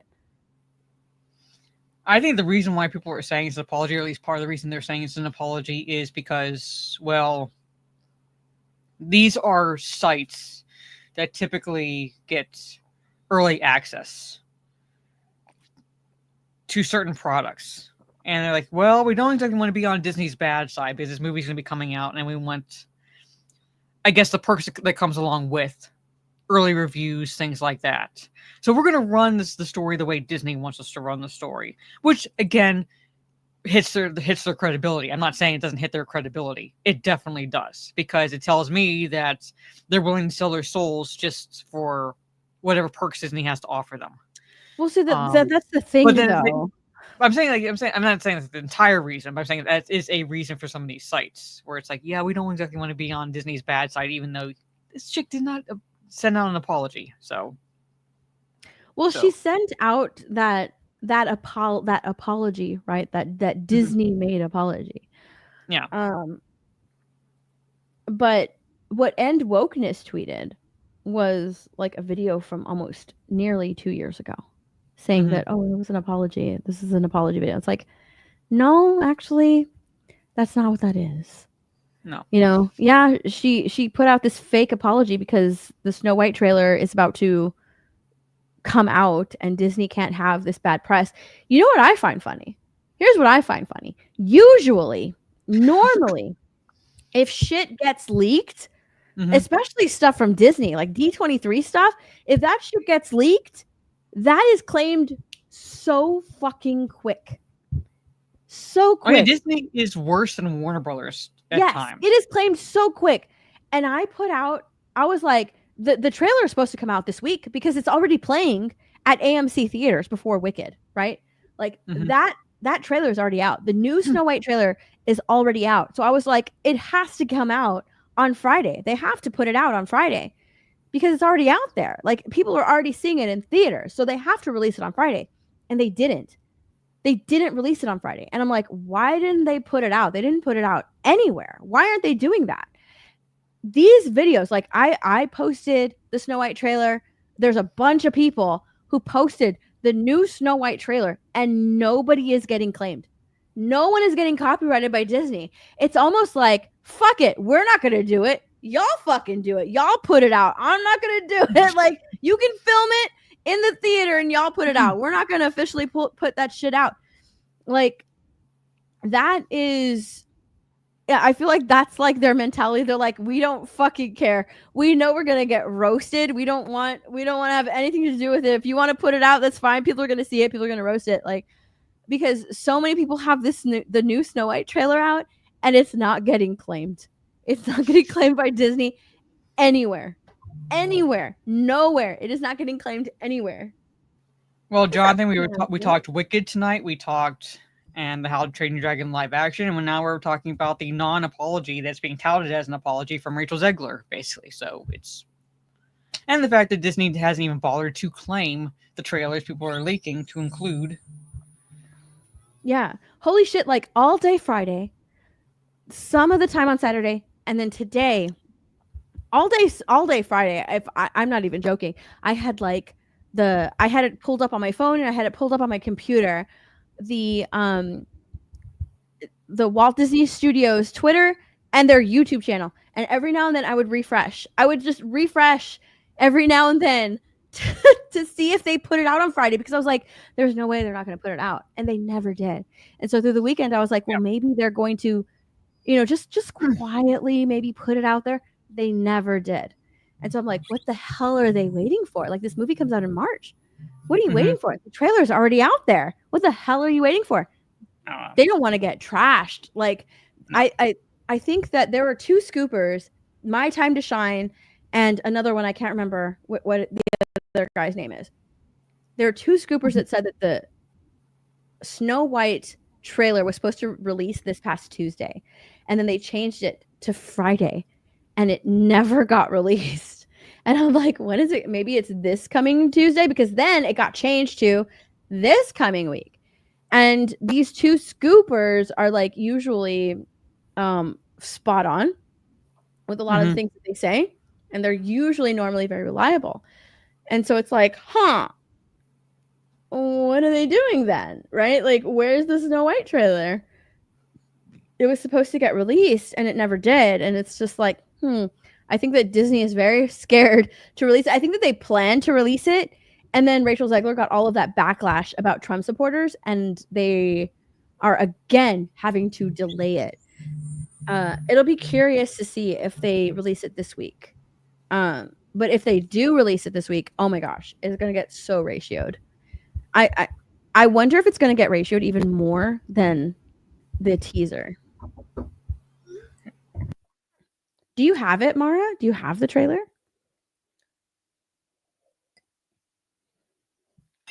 I don't know who she's talking to. She's talking to somebody that's not me. Right. I don't have the teaser. I saw you. I have it here. I'm gonna share it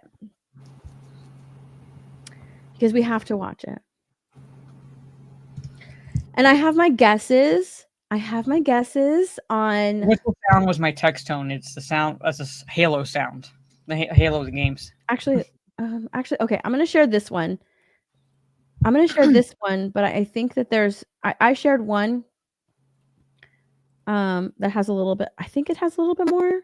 Yeah. Oh my gosh, hold on. No, I'm gonna share mine. Hold on. Let me share mine. Okay.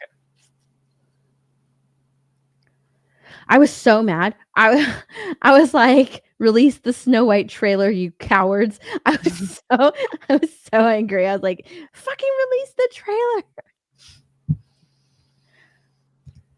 It's like, it's going to be, I think, one of the most expensive train wrecks I think Disney's ever put out. Look, I said, since Disney won't do it, here's the Snow White trailer that's been playing before Wicked. Enjoy. It has almost 200,000 views. Normally, it wouldn't even get this far. It wouldn't be up for this long. I posted this on Friday. It would have gotten claimed already, but it hasn't. Yeah. A place of fairness, but the Queen. Change everything. Take him away, Your Majesty. What did you say? The people need some kindness. You know, I really don't remember you being this opinionated. Oh no, Rachel Zegler's opinionated. Magic mirror on the wall. Who is the fairest of them all? Famed is thy beauty, Majesty. But the lovely maiden I now behold. I look at you, and I just want to be the fairest of them all. You know what's funny is that fairest of them all, it was supposed to be like fair and just. I thought that they were changing it, and now it's like they start talking about beauty. Do you think that they changed that? Because remember, they had a bunch of reshoots. Yeah, I'm saying that's what it looks like, because Rachel Zegler started running her mouth about what constitutes, like, you know, the fairest of them all wasn't about beauty. It was about because she was just and things like that. She started saying things, and then oh, shocker, research are happening. These people pointing out, where are the dwarves and things like that. And research started happening. So I'm like, yeah. And the fact that she said like she needed a prince to save her.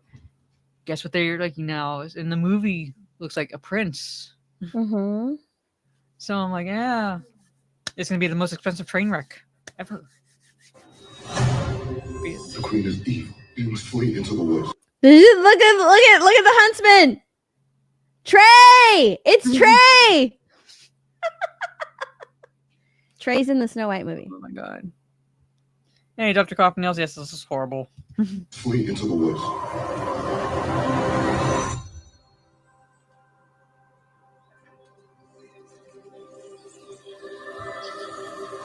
My parents always said this forest was a magical place.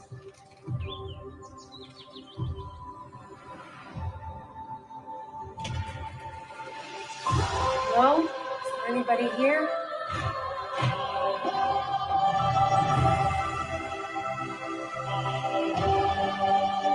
I will give you one thing. The dwarves singing Hi Ho sounds really good. Okay. That's it. That's it. Whoever is singing Hi Ho, great voice. But that's it because they look like shit. Yeah. I'm sorry, what looks good in animation does not translate to live action. They look like shit. They could have hired 7 little people to I play the know. dwarves.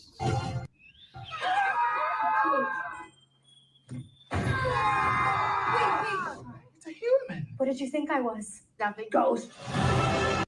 Here's the thing. Here's another thing that concerns me. Rachel Zegler is very new to film. And I think that her acting is already quite mid, but it could really fall short in the Snow White film because she's acting across Nothing really. Nothing. Yes. Yeah. Across nothing. nothing. She's acting across nothing. She's speaking to nobody. You know, she might have people be like saying the lines to her, but she's acting across nobody. And who was it who almost like it was like who was it? I can't remember. Someone like a was it who the hell was it?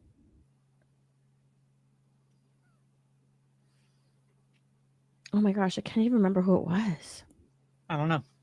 They did what? Who was saying that like it is so, and this was a seasoned actor saying that it is so hard to act like just in green screen around CGI because they're so used to like acting across people. I know Ewan McGregor at one point said something like that, but I don't know if he's the one you're thinking of. But yeah, like, you know, like actors have said, like it's difficult because when you're acting, you're also bouncing off the performance of the person you are opposites. Yeah. So like their emotions basically like, you know, tells you kind of like how you're supposed to like, you know, like play up your emotions and things like that.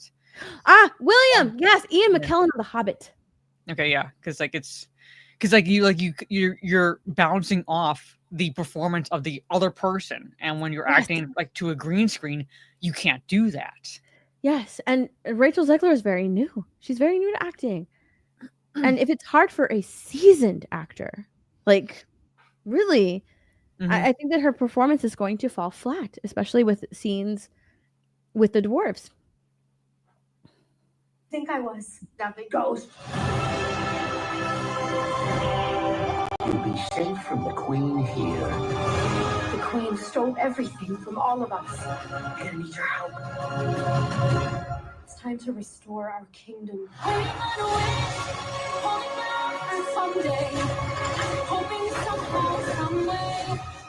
Okay.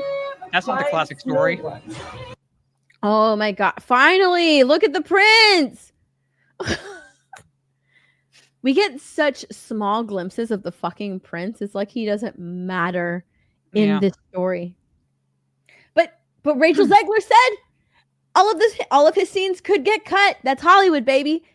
And considering he is featured so little in this trailer, come on. Snow White. Look, the mines look so pretty though. And I love Dopey, but he looks so creepy. Yeah, I know.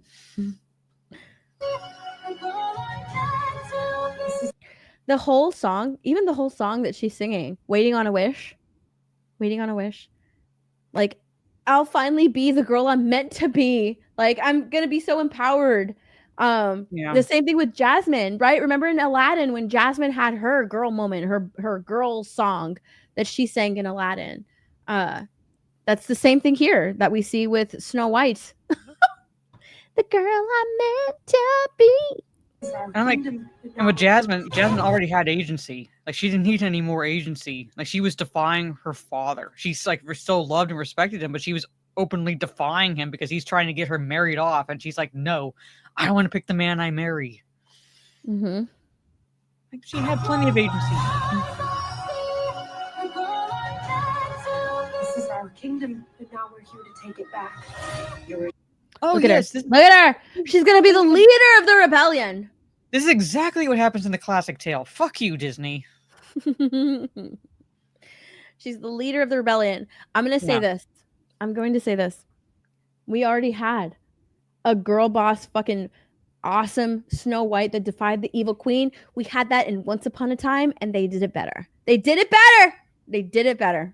And they still had sort of like the classic, Snow White tale woven in there a little bit.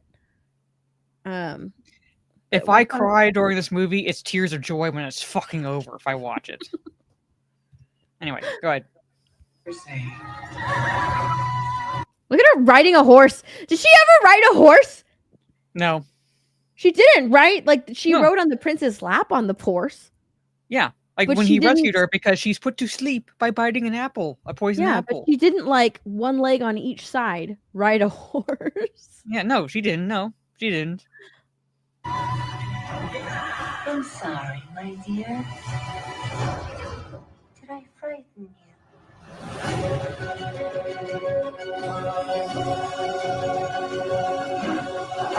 It's Disparu. Yeah, there's Disparu.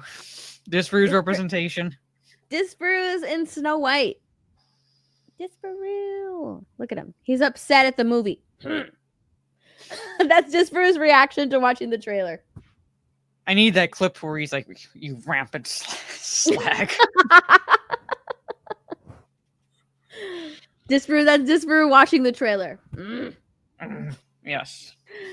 We need the Disparu cut. I was watching someone's video today, and I completely forgot. What is it was hold on. I have such a hard time saying her name. Yes,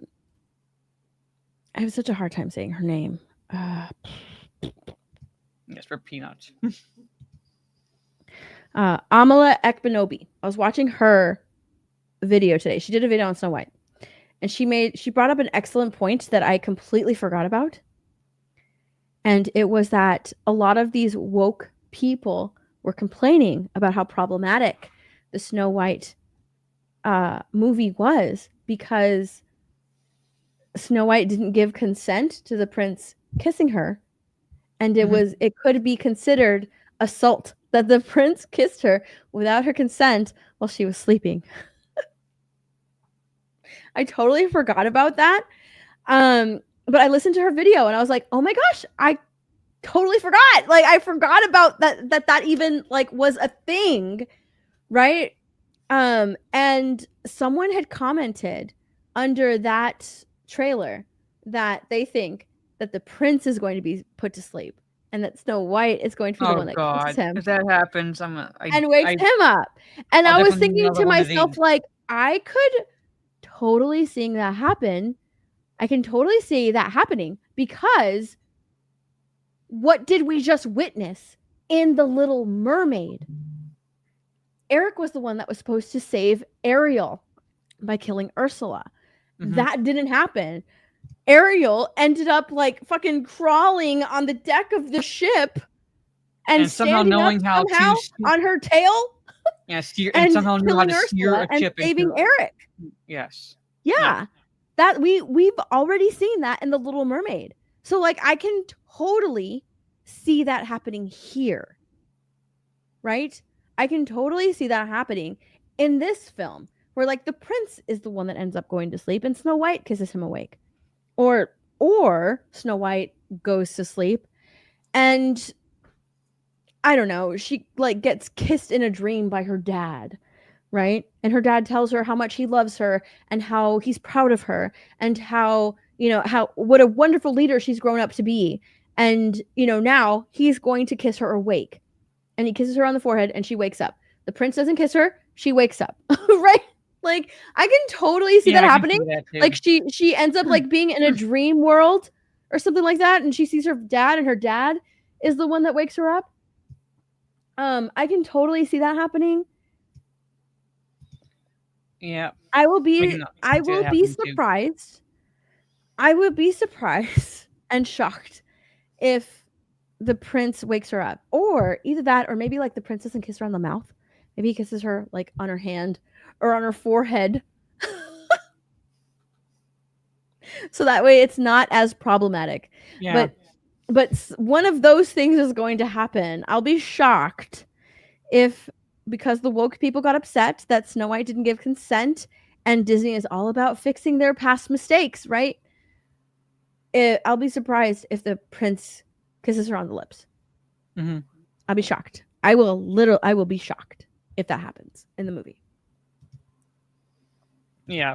So there it is. But anyway, chat, that's what we had to talk about for this evening. Basically, it was our thoughts on the Wicked movie, part 1, because part 2 comes out. What do you see? Oh my God. Mara! 19K boxes in the chat! The princess is screaming in the clutches of the dragon and she answers the call. Yes. You know what? That's why Maleficent is my favorite Disney villain, because she turns into a dragon, and then Prince Philip fucking cheats because he gets help from the little fairy godmothers. But Maleficent's my favorite villain because she turns into a dragon. Anyway. 19K Fox. Yes. Master of arcade YouTube content. Hi. Hello. Long time no see. Long time no see. Aw, I hope you're doing well. Holy crap. Haven't seen him in chat in a while. Just an update, chat. I have finished this entire bottle of wine. And I feel like I've gotten louder. Have I gotten louder? Yes, you have gotten louder. Okay, so wine makes me loud. Yes. Tequila makes you judgy, wine makes you loud. Wine makes me loud. There you go. I still have like plenty of this, so like next week, chat, any super chats you send, we'll take shots, basically. So this is my little Long Island iced tea cocktail blend that helped me get through my thoughts on Wicked, part 1. If you haven't seen them, Trey, you should watch the How to Train Your Dragon movies. They are very good. Oh my gosh, Trey! They are very good. Bro, I wish I was drinking tequila right now so I could judge you. You know what? I'm just gonna judge you. I'm just going to judge you. You have never seen any of the How to Train Your Dragon movies. If y'all haven't seen the How to Train Your Dragon trilogy, dude, that trilogy is goated. Watch it. It's so good. It is. Watch so Gravy. Watch them. Trey, watch them. Gravy D. Look, I want to share something with you, Mar. All right. I was just tagged in this by Mike Hill. The Rock says, people should be able to sing in movie theaters. You've paid your hard-earned money for a ticket, and you've gone into a musical, and you're into it. Sing! Oh, yeah, because he like tagged me saying like, theaters are like dissuading people from singing along to Wicked. Yeah, they're like, fuck it, sing. I'm like with The Rock. Fuck it, sing. It's a musical. Oh my gosh, the physical urge that I have to not sing. Oh my god, I'm like, I want to sing the song. What's with these admissions that like you guys have not seen How to Train Your Dragon movies? Even I'm like judging you right now. Evan! Even I'm judging you guys right now. I've seen them. I've seen all 3. And I will admit, I cried at the end of the 3rd one because it was like a perfect ending. Oh, it's so good. Oh my goodness, you guys. Y'all have to watch How to Train Your Dragon, the trilogy. Watch back to back. Back to back. Just watch all three of them. It's an amazing trilogy. The TV show, like I've watched the little series. It's fine. It's fine. It's not the best, but it's fine. But the trilogy is goated. It's amazing. It's so good. So good. That's your opinion, Heath, and you are welcome to it. We're still going to judge you. But we love the How to Train Your Dragon movies. I still look. I'm doing the new one. Wait, it's this way. What? I have no idea. Is it this? No, I can't. So it's the middle finger and this. No, pointer, middle. Yeah, pointer and the middle finger. Okay, like this. That's just weird. Mara, what are you doing with your fingers? I can't. The pointer and the middle finger, which is like this, but like it looks weird. It looks weird. I'm just gonna do this. This is fucking hard hands, and it's working. This is the heart. This is the new heart. You need to learn the new heart. No. I'm gonna put my foot down. How dare you? I'm gonna put my foot down. The new heart. So this worked fine for years. This. Chat. Y'all are awesome. There you go. Yes, Mr. Bentham, watch them. Watch the how. Okay, this is our PSA at the end of this episode. If you have not seen How to Train Your Dragon, the trilogy, the movies, not the TV series, but the movies, watch them. All right, don't just go off our opinions. Watch them. If you have not seen them, I recommend them. She recommends them, obviously. But watch them. Yes, my heart's more robust. Britney Spears could never be like, she does. I played with your heart. Britney Spears could never be like, I played with your heart. That's just weird. Yeah. Anyway, yeah. Next week, Talking Nerdy to Us will be on Steph's channel. She gets to pick the topics for next week. It'll be more wicked. I'm just kidding. You know what? I will not put that past you. I honestly will not put that past you. I could talk about Wicked all day. I know you could. I know you can. Because she said all the reels she sent me today, ladies and gentlemen, somehow had to do with Wicked. That's all my feed is right now. In one way, shape, or form, whether there was a meme or whatever, had something to do with Wicked. That's all my feed is right now. Usually I send her like best friend stuff, which is totally cute. Me and Mara, we're besties. Yes. I sent her like a lesbian one the other day. And I told her something that from when I was in college. So like, you want to laugh? It was one of those videos where it's like the first 3 words you see. Yeah, like the first 3 words you see is like your life for the rest of the year or something like that. Yeah. And then like 3 words just pop up and it says you are lesbian. That made me laugh so much because it popped up on mine. It was like a best friend thing. And it popped up and I was dying and I was like, I'm sending it to Maya. Yes. You are lesbian. Well, I sent her ones like, it was like with the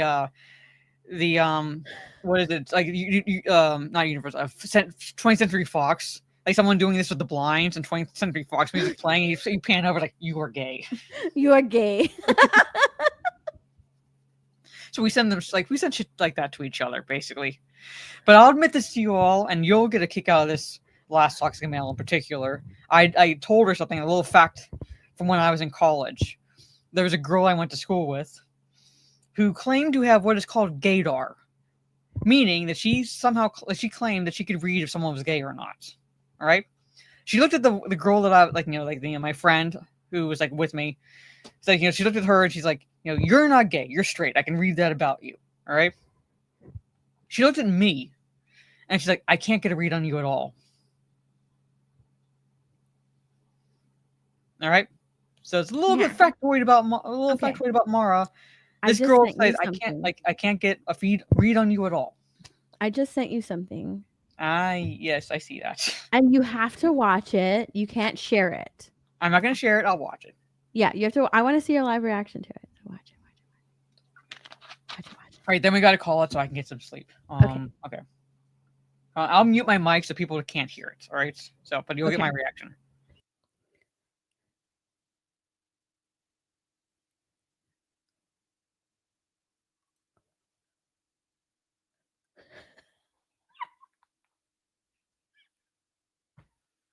I fully buy that. And yes, I broke her. That was my second time. Never mind. I'm not going to go. That was my second time, Mara. So yeah, and yes, I see your comments. I broke the gaydar. I actually broke someone's gaydar. Daniel says I want to see it. Okay, look. Here's what I sent Mara. My feed is filled with this is me before Wicked, or this is us before Wicked, and then it's like after Wicked, or like, you know, they just cut to them like after Wicked, like, you know, clapping or something like that. So I wanted to take part in that and like post it, but when I filmed it, I was like, hell no, I'm not gonna post this, but I will show Mara. There you go. But again, chat, thank you all for hanging out with us. Thank you to everyone sent super chats and super stickers. Very much appreciated. We talked our thoughts on Wicked. We talked some Rachel Zegler shit. We talked about the live action adaptation of How to Train Your Dragon. Again, watch it. Watch the trilogy if you do not watch it. I recommend it. I love those films. Next week it'll be on Steph's channel. She gets to pick the topics for next week, and I will not put it past her that she picks Wicked topics. Will not put it past her. I'm not saying it's a bad thing. I'm just saying I'm not gonna Maybe put it Wicked past box office. Yes. I'll find something. I'm sure. I'm like that'll be difficult for you to find. I'm a little tipsy. Yes, very much. So take care, everyone. I will see you all in the cybersphere. This hopefully this week. It's like streaming some Shadow of Mordor or something like that. Plus the second of the 1s and 2s, where we talk Sherlock Holmes, Game of Shadows, as well as talking the Final Fantasy film Spirits Within Friday instead of Thursday. And Steph, let everybody know where they can find you and all that fun stuff. YouTube, Instagram, and Twitter, all at My Nerdy Home. That's the plan, Trey. Streaming at least a little bit tomorrow and Tuesday. Mm-hmm. Oh man, Kick is yes. Did I show you my Galinda bag? Yes, you did. And it broke, and you need to return it. It's making me mad. I'm staring at it, and I'm getting angry. I think we should call it here before Steph I want to punch it. It's her villain arc. It's her villain arc, ladies and gentlemen. She becomes a villain because her Glinda bag broke. So this is her villain origin. So, good night, everyone. Stay safe. Have a good rest of your day or evening wherever you are in the world, and we will see you all sometime during the week on our own respective channels, and definitely next week for some more Talk Nerdy to Us. Peace.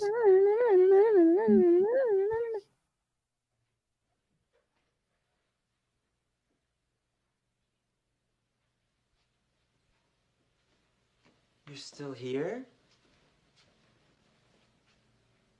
It's over. Go home.